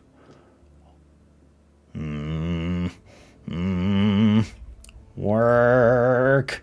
Get in there. And then that vacuum-like suction of the flame spren out of the heating fabrial and into the ruby of your fabrial. Did. But, you're gonna have to do the lock quickly. I don't. Nev immediately gets to work. Doesn't say anything, just Alstrom is a immediately gets little there. bit worried that the gemstone that he has will not be able to contain the size of the flame spren that is inside of it. We don't have long. Do I need to roll since thieving is an expertise of mine? The complexity of the lock will draw a roll for sure, but I would say that since it is your expertise, I'm not raising the stakes unless you want to. Don't need to. 18 plus 4. Fucking on fire today. You're worried for a second though.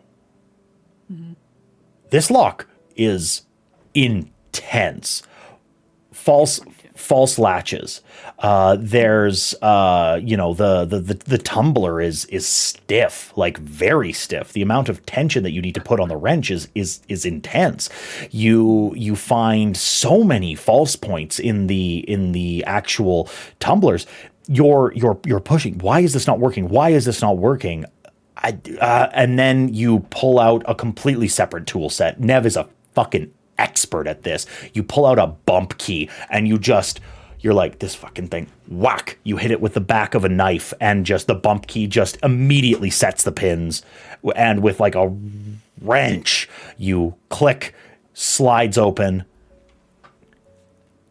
and you open it up. Oh, I'm snatching the book with a quickness. If you want me to roll agility, I will.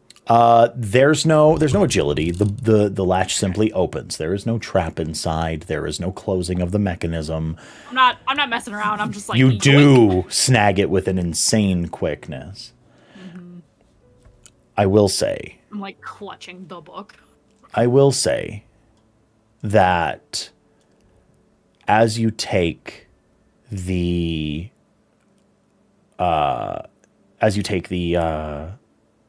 the latch up, you see a small, slender reed with a ruby on top of it. And as the latch opens, the ruby clicks, and it just does a scratch across a piece of paper that is on the corner of the actual latch. Or sorry, of the actual container. There has been a notification that has been sent via a very clever use of a span reed. Oh, Storms, we gotta go. Right now. Does one of these is there an outside wall in this room? There will be an outside wall, but folks, it's about time for a human break, wouldn't you say? Mm-hmm. We will be back in 10 minutes. We will see you when we return. Please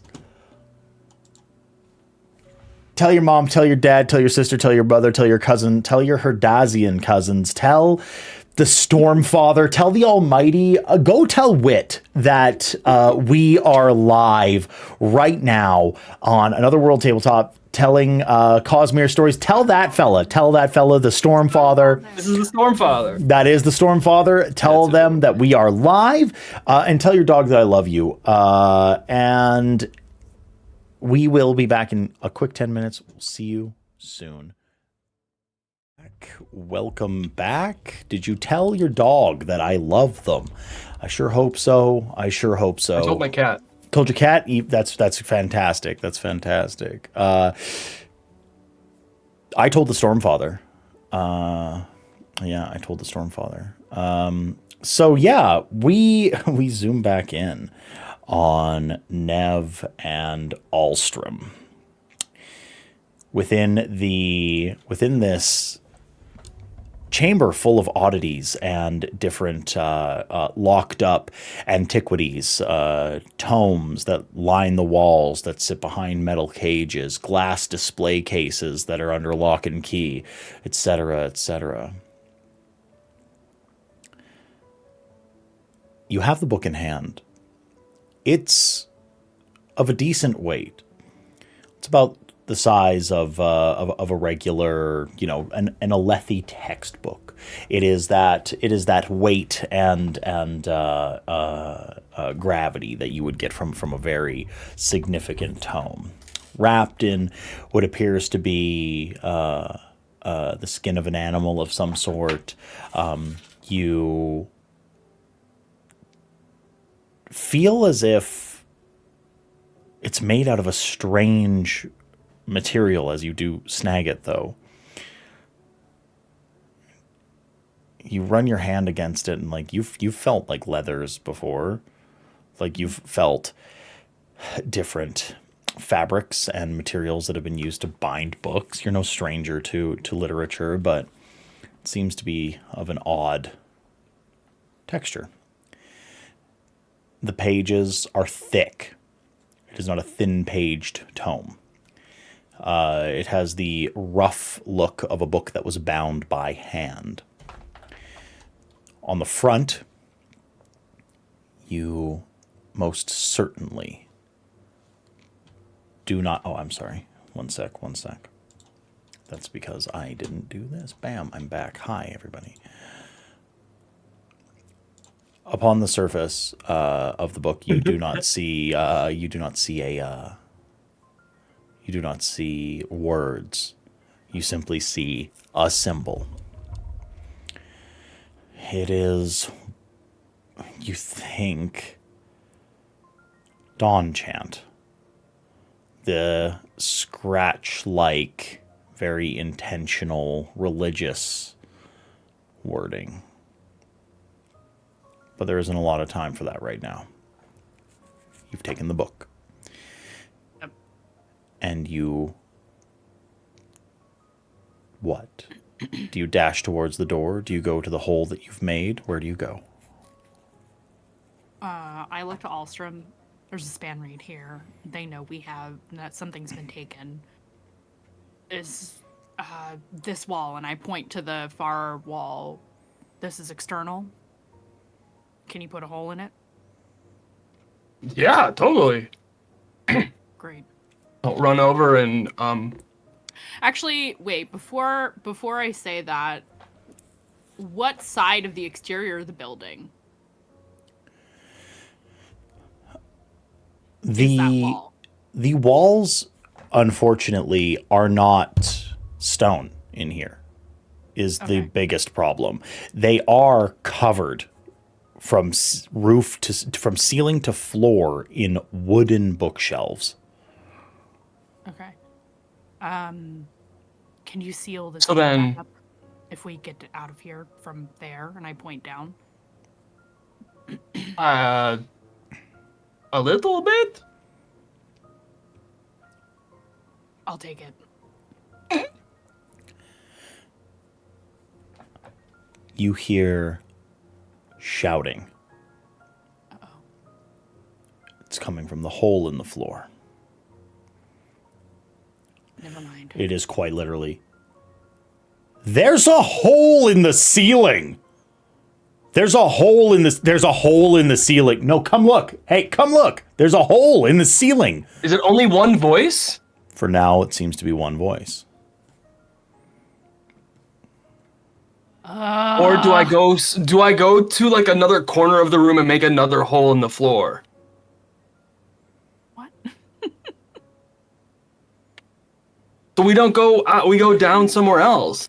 It's not Is that there- big of a room, is it? It is a 40-foot small. by 60-foot vault. It's not a small room. Okay, running. Yeah, could I get like the furthest point away from where we made that original hole to make another hole going down? Do we know where that leads?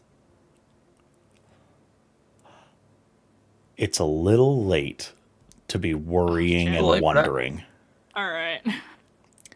You run to the corner of the room.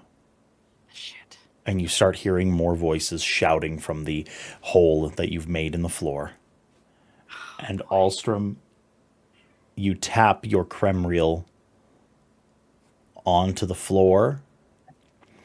And I would like very, very much for, we're going to say, I think the best thing that we could do here is, nah, this is really just luck. I would like a D20 from someone.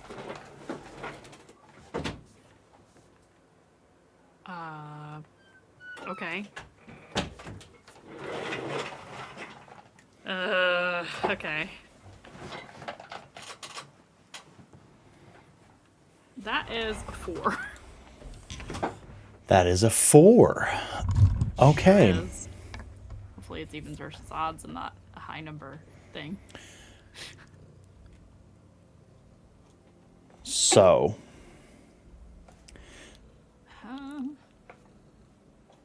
The stone turns to creme. The creme starts to fall. You hear a cacophonous set of bangs as a ladder is struck with thick 2-foot chunks of creme, and a plethora of books fly off of the shelves, and you see standing underneath a pair of ardents that were mid-conversation, looking towards the hole that is in the ceiling and then looking up towards you as they become covered in creme. And they say, one of them points up and says, How? Heresy! And they point to Alstrom, who is wielding this strange device in his hand. And then There's only 2 of them. There's only 2 of them. Are they armed? They are armed. Shit.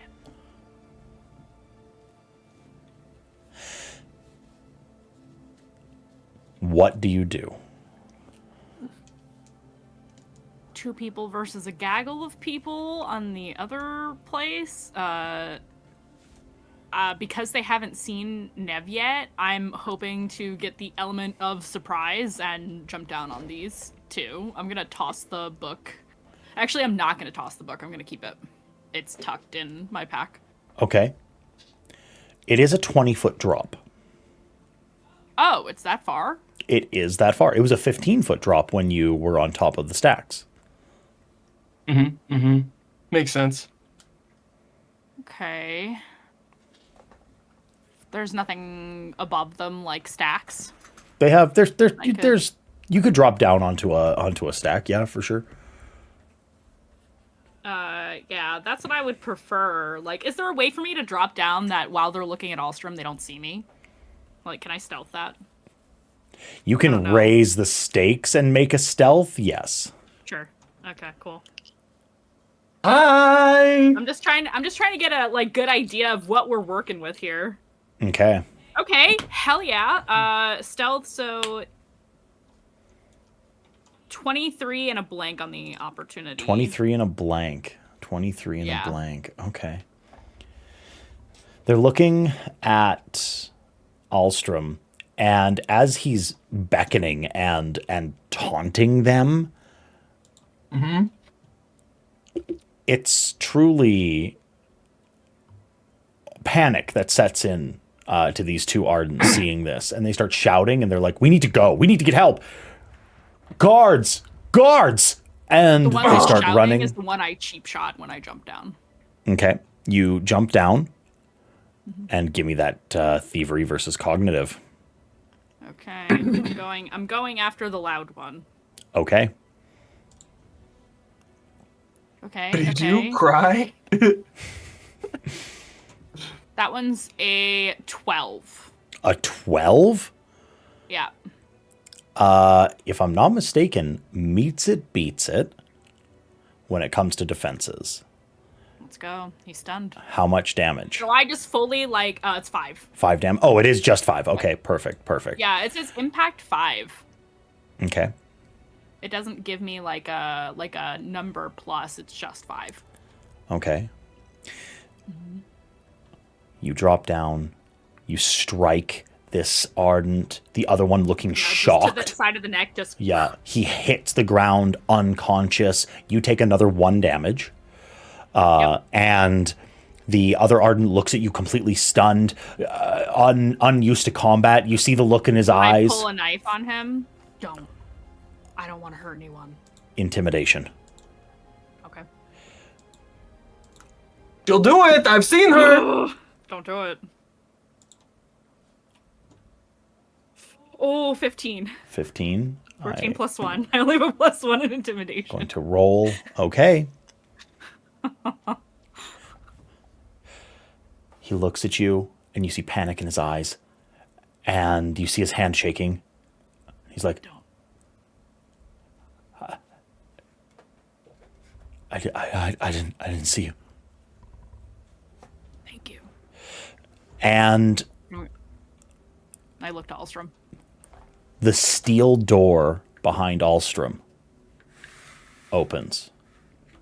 Ooh, yeah. You see I'm gonna drop down. 3 guards, and you see one of them coming in with a bow drawn. Oh yeah, I throw the gemstone with the fire guy in it, and I drop down. There's a little bit of a cacophonous bang as the flame gouts outwards. It isn't enough. I wouldn't call it a fireball. I wouldn't call it anything like that. Yeah. But it is sort of an explosive release of a flame spren. You're jumping. You're falling. You've just assaulted 3 guards. You've just disarmed a heat fabrial. You've used it as a gout of flame. You're using an invention that you've used for the very first time in your life.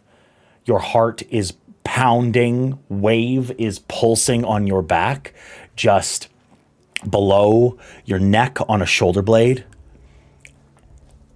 And you hear in the back of your mind, say the words.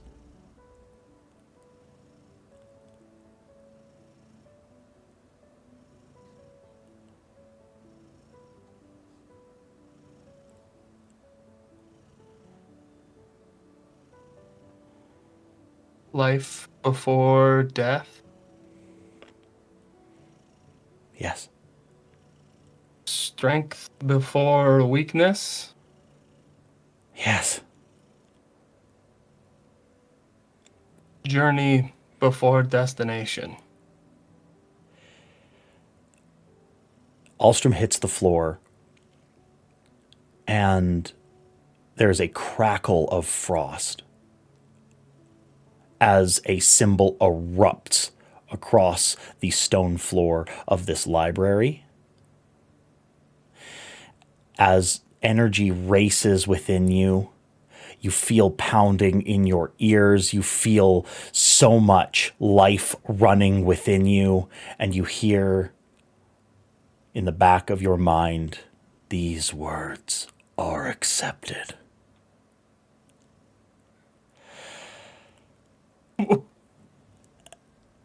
And I would like you to make a choice in this moment. You have so much energy and so much glorious, pure, radiant life rushing through your veins. It feels like you're going to burst. And so, what is the very first thing that comes to Alstrom's mind? Is it to create, or is it to deceive? Oh.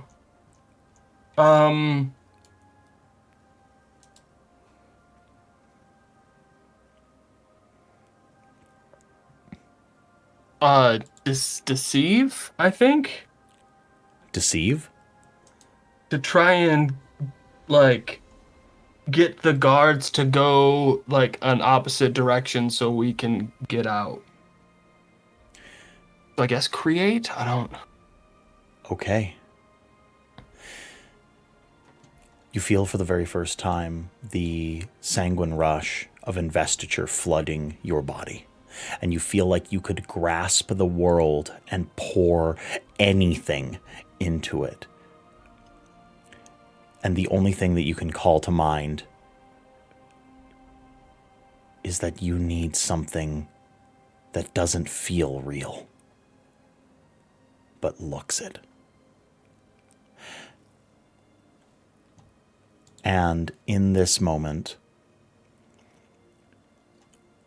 I would very much like you to describe what it looks like as Alstrom's skin starts to pour mist and light and frost off of itself as you drip with this power.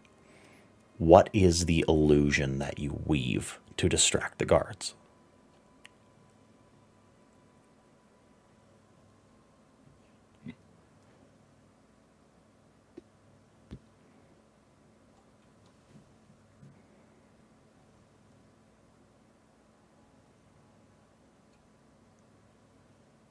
As the like mist is like coalescing and like floating off of him, and the like floor is like frosting, you see some of it starts to run off in a direction, and one of the stacks just catches on fire, or so it seems.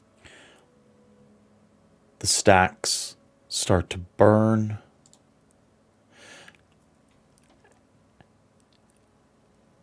People start to panic. There is chaos. The guards rush over to the hole and then look back to the flames. The Ardent that was in front of Nev sprints away, and as the heat reel sputters out its last gouts of flame, as the illusory flames crawl up the stacks, you have just a moment of breathing room. You have a moment of respite where there is no one surrounding you, and the people who are within eyesight are so distracted. What does Nev and Alstrom do? I think. I mean, I see this. I saw the stormlight coming off of him and all of that, right? You saw everything. It all happened feet away from you. Nev just looks amazed for a second and shakes her head and just like grabs your arm. Come on, we have to go. Let's get out of here. They'll be okay. Not my scarf, but I'm gonna throw my cloak over his shoulder so he can hide a little bit. If he feels he needs to, as we scoot away. Oh yeah, am I still glowing? Oh yeah.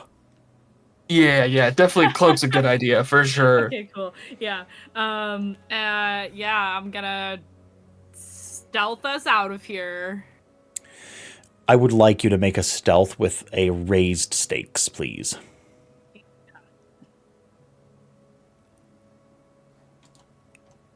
Nice. Okay, that's 18 plus 5, so 23, and I have an opportunity. With that opportunity, how would you like to control the narrative of how you escape? Yeah, I think using the illusory flames to our advantage, I'm moving with the people who see the flames and are running out, to kind of hide us in the crowd, and as guards come to, I kind of treat Alstrom like a puppet of sorts. I have him like hunch over so he looks shorter than he actually is as we're like running. I've got my shoulders on him, and I'm trying to look reassuring. So that the side of my face that doesn't have a scar is facing towards the guards if they're looking, and Yes. 2 were like ducking kind of half behind people as we get out onto the street. Nev and Alstrom hit the street, and you see a palanquin,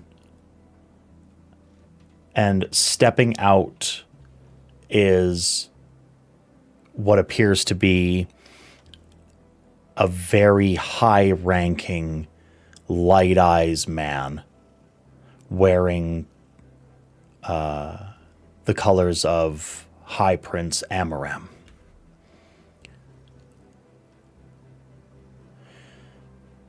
Cape flowing off of the back of him, the symbol of Amaram on his back, breastplate on.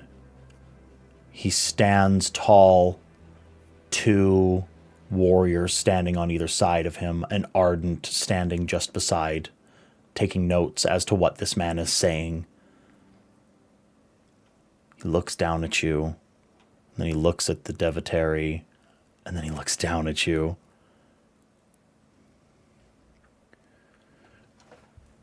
Young dark eyes girl.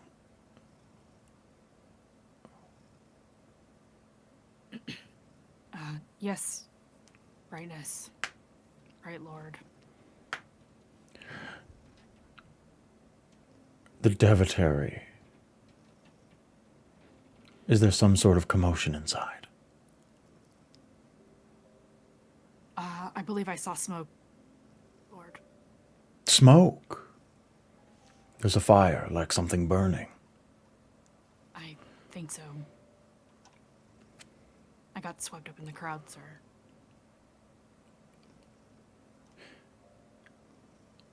Were you in the library? No, sir. Didn't quite make it that far. Can I please get a deception? Okay. It was nice knowing you guys. Holy shit. 18 plus 2, dirty 20.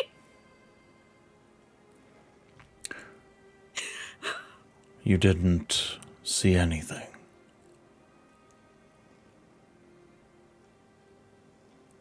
Okay. Not really. Right, Lord.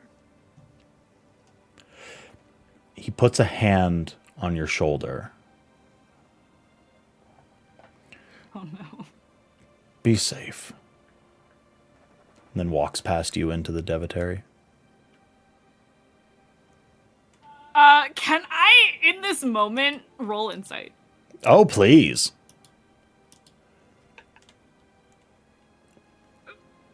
Okay. Dirty 20 again. 17 plus 3. Oh, okay.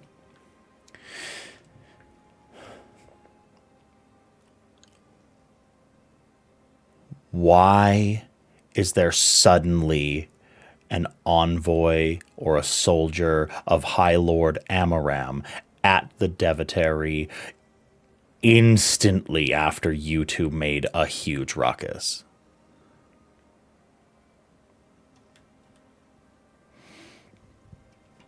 Oh, it's his book.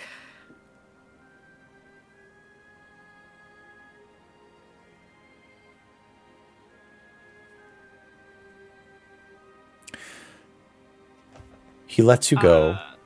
Yeah. And then we are going to, as you sweat and run and move, we're going to move back a little bit into the past to Berdalar and Fira.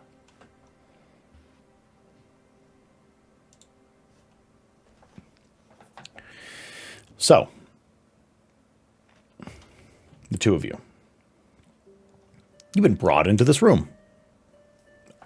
It's a reading room. It's nothing too severe looking. There's bookshelves on a few of the on a few of the walls. There's comfortable seating. There are a few alcoves for, drinking coffee and having discussions. It's a parlor, really, but it's a reading room, seeing as this is essentially a gigantic glorified library slash a repository of different knowledges. But that guard, the individual that you spoke to, I'm sorry, I didn't have a chance to introduce myself. Skinadar. I think you're muted. Am I muted? Oh, no, you're good now.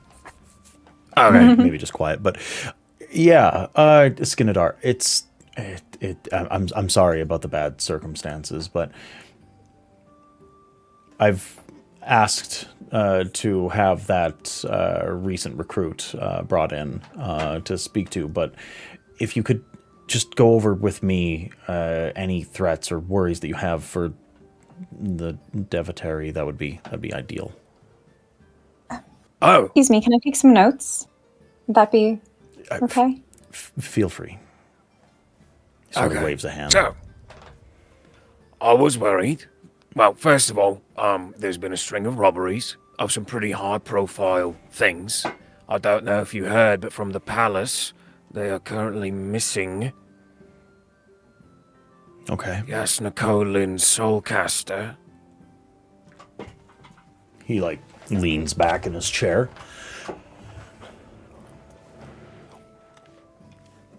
And I can't think of any other places where there are relics of such import as here at the Devotary. And on top of that, I've also heard that some of the guards that you have now on duty have already failed in their duties at protecting things from being robbed. By children, nonetheless. So. Okay. Say more. So I've been hired by, Captain Villick, but I'm in conversation with Lieutenant Derlin about finding out who is perpetrating most of these, thefts. And I do have a few suspects at the moment, but I don't know for sure. So I was hoping I could get some more information from, at least the ones who have been robbed from before, to see if maybe they're the same people who've been stealing. Okay. My prime suspect as of right now, he's an individual who is known to work with the, I don't know if you're familiar with the cult, the Sons of Honor. I've been looking into their activities, their whereabouts in the city.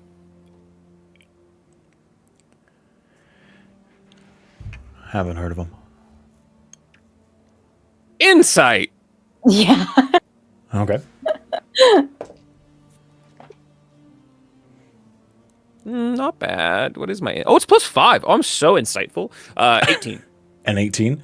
It seems pretty sincere. Not everybody knows about the Sons of Honor, even though they are a fairly open cult within the city. People understand that they operate as a branch of, anti-extremist, extremist anti-heretical. This guy just seems shifty. Yeah, that's all. Yeah, he might seem a little shifty. He might be a little shifty, but at the end of the day, he does seem to not actually know what the hell it is. Yeah. All right. So, okay. So let me get this straight. There's a rash of robberies happening. You're investigating the Sons of Honor, and you think they're behind it? Yes, I do think that they are. Well, at least I know they've perpetrated some. I do believe that they are behind Yasnakolin's Soulcaster going missing. And I know that the Devotary here also has some very important artifacts that I think they might be interested in next. So I wanted to come get the lay of the land, see if anybody had seen anything strange recently. What do you qualify as strange? I mean, any folks skulking about where they shouldn't be, anybody, learning movement patterns, guards' whereabouts, anything like that. Has anybody mentioned trying to be bribed recently?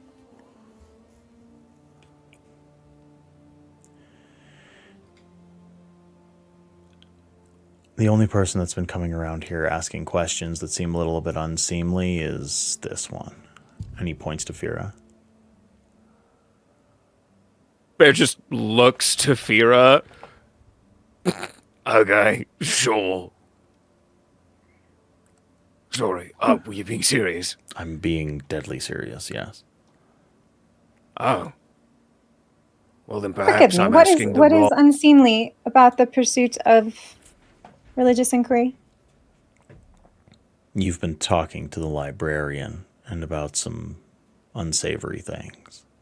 And you also associate with that Captain Tyrael. Well, he is my superior. Sorry. I wouldn't necessarily call that association. You directly report to who is, in all likelihood, the most frowned upon member of the guard that operates here in Kholinar when it comes to the Ardents. So, forgive me if when you come around here asking about books and about religious philosophy and you get into a strange, borderline heretical conversation with our dear librarian that I have questions. You haven't done anything illegal, miss, but I will say that it does. You're the most suspicious person that's come in here in the past few weeks. So I That's do good to worry know. about the state of education in this city then if no one is coming in to learn. I'm sorry, what was your name again, miss? Veroniel Tavresh. Veroniel Tavresh, and you work for Tyrael, is that what his name is? Yes, sir. Does he know you're here right now? Not today necessarily, but I do seek knowledge, scholarship often, so he likely wouldn't be surprised. Interesting. And It you is my wouldn't day mind if I went and had a conversation with him about this? Not at all. Good. Good. I'll be stopping by, so don't leave town.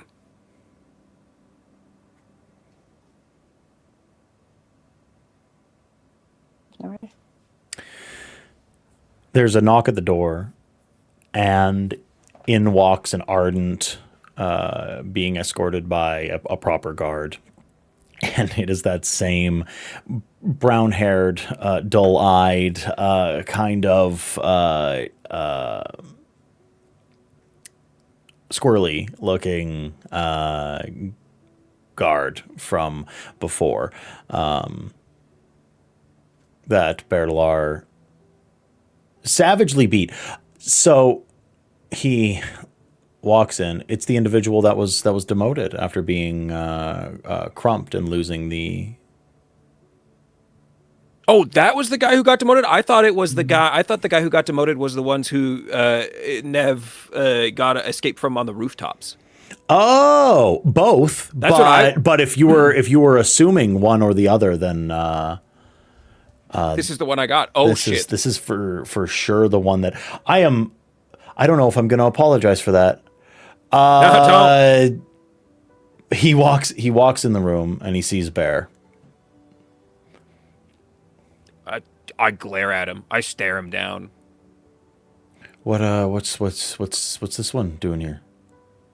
And the head guard sort of looks over and is like, he's investigating a crime. That's Detective Juror. He's working under Villic, and he has a few questions for you. He said that you were a man of some consequence when it comes to potentially some robberies around here, and we don't usually allow Ardents to be coming in on and having charges trumped up against them as soon as they've been allowed to actually stay here. So, if anything, you're going to be playing on your back foot, and you shouldn't be asking too many questions because you're going to have them asked of you. So please sit down, shut up, and let the detective ask his questions.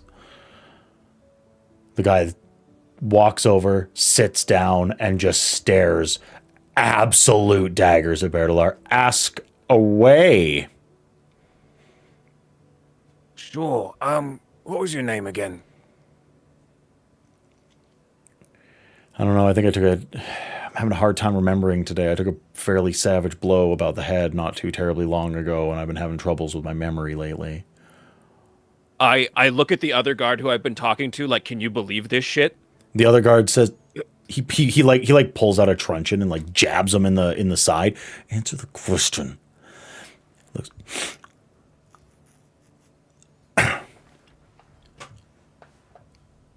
Both.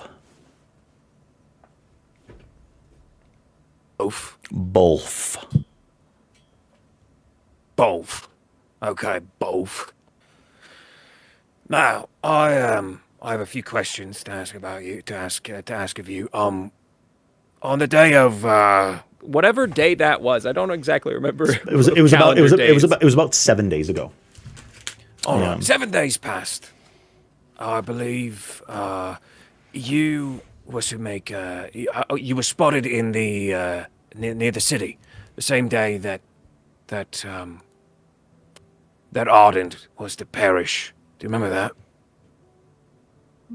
It's a little hazy, but yes, I remember. Okay. And what was the last thing you do remember? I was making a very simple delivery to the palace. Okay, and what were you delivering? It was a package of incense. Package of incense. Okay. Under whose orders? That would be Sergeant Ferris. Sergeant Ferris. Okay. Excuse me, note taker girl. Yes. Would you mind taking that down for me? Already written down. Sergeant Ferris. And where would I be able to find this Ferris? Both. Sergeant Ferris works at the palace. Interesting. All right, and I suspect you would not be able to get me a meeting with him. Could you? No. Not after you were demoted. Relieved of your duty. I have been transferred under recommendation of more devout members of the guard, yes. It's a good place for you. Maybe they'll clean you up a little bit, you know? Help you get your act together.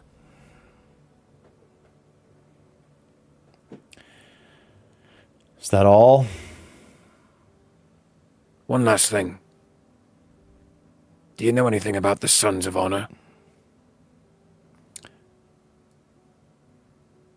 Can I get an insight? Yep. Should I raise the stakes? That is always in your hands. I will then. Yippee! Oh, holy cow. Okay, so it was a 19 plus 5, which is 24, plus the complication of plus 4. So that is a 28 with a complication. Oof.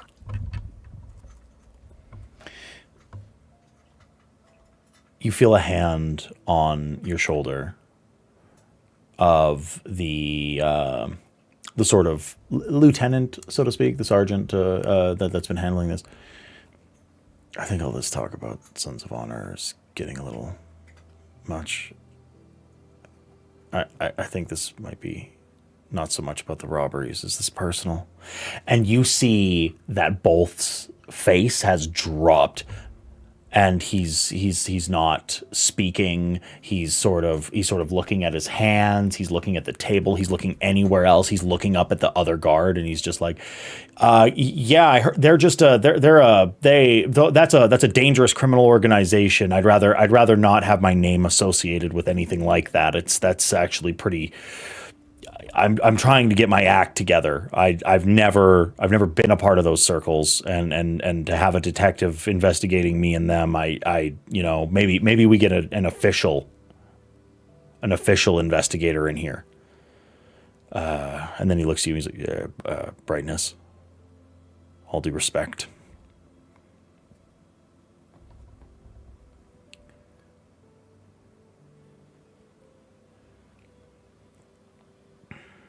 I have one more question, and then I will be out of your hair.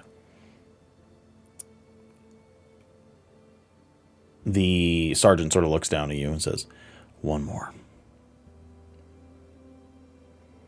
Bear pulls the span reed out of his pocket.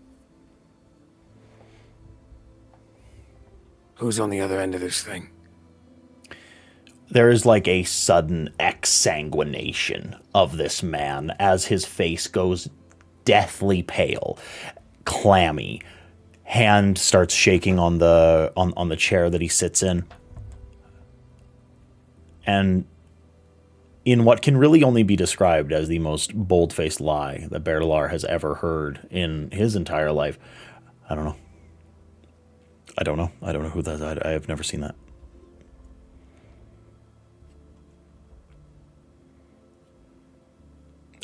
How many people are in this room? There are 3.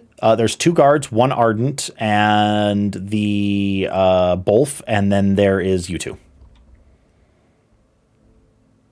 I am going to shift my posture Okay. ever so predatory. You know, like ready to lunge, but very slowly. Yeah. I am going to I'm going to keep holding it in my hand, and I'm going to use get him talking. I'm going to spend a focus and use get him talking, and I am going to say, Give me a name. And I'm done with you. Forever.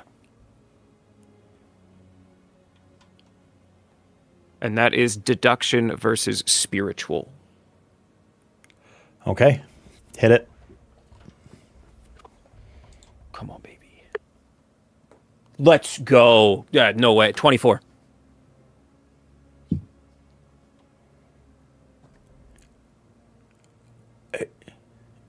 It's like the voice is caught in his throat.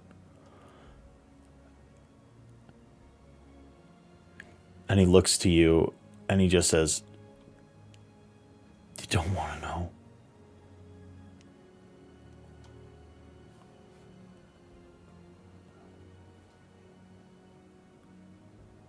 I need to.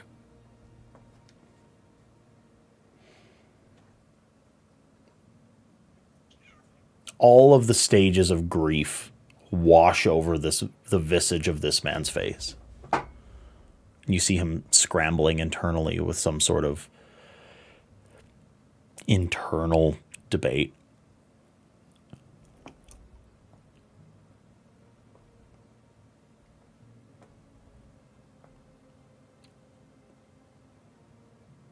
It's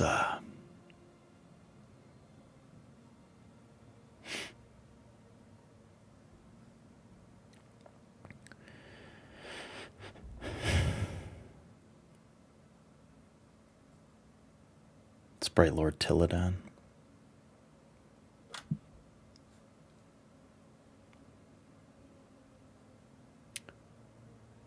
Do I know this name? Bright Lord Tilladan was at one point an individual under investigation during that string of murders that you and Nev worked on together.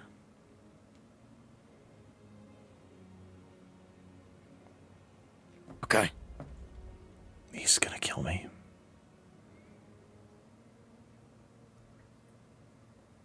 The sergeant looks to you and then looks to Bolf. He's like, "What are you two talking about?" And then Bolf gets up out of the chair and the sergeant shouts at him. He's like, "Sit down. I didn't tell you to get up." Bolf leans over the table. "He's gonna kill me. Just, I don't know if you can, but take him down. You can't let him live." And then he walks to go and leave the door. The door is burst open. And you see two Ardents, one of them standing with a bucket of water. "Fire! Leave now! Everyone out!" Okay. Do you need help? Or should we... I'll just go. Just get I'll out. just go. And then, Going. yeah, you run. Bear looks at Fira, just hits her with the...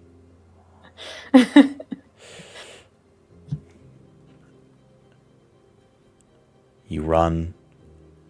You press through the crush of people. You rush past panicking, screaming individuals, ardents rushing with buckets, and you make your way out. Do I see any sign of a hole in the ceiling or anything that was a part of the plan You rush. to know if they made it out? You rush and you see 2 holes in the ceiling as you go through the stacks. Wide and obvious. And the most unfortunate thing is, in the world of Roshar, in the nation of Alethkar, within the city of Kholinar, as far as you know, there is no such thing that can put a big hole in stone in no seconds flat, except for a shard blade, and those holes sure as shit don't look like shard blade holes. They cut straight. But you run, and you get out.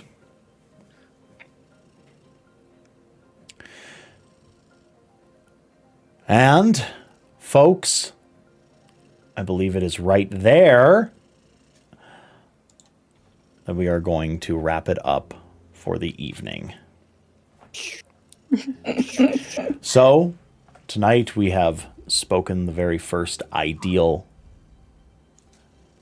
There is a very important document in the possession of our crew.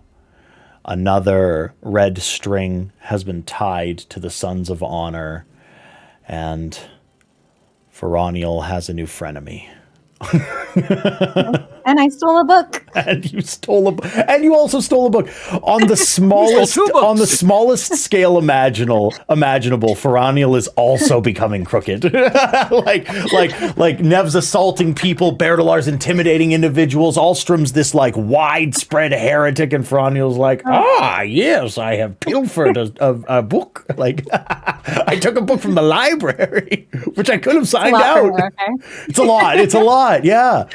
No, that's it's so fun. It's so fun. You were also a part of this gigantic heist and did reconnaissance and yeah. So everybody, we're going to catch you next time for the last ideal when we deal with the repercussions of this entire endeavor. And I will tell you all, we will see you on Saturday for Sanguine Dominion. We will catch you we won't catch you next Tuesday. We will not catch you next Tuesday for the last ideal.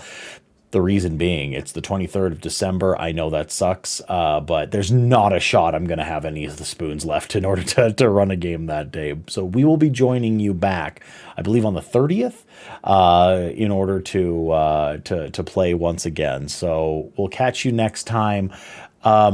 Happy holidays if you celebrate. Happy New Year for when it comes along. We will catch you all later. I'm going to ask the same thing that I always ask. Is T-Pain? We can't rate into T-Pain, right? God, who's live?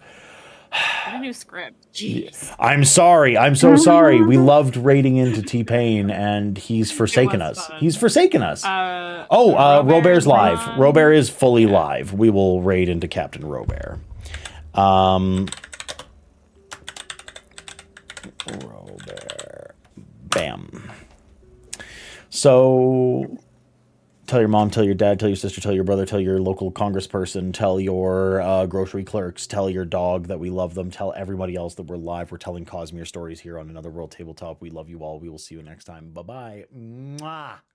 Speak the words.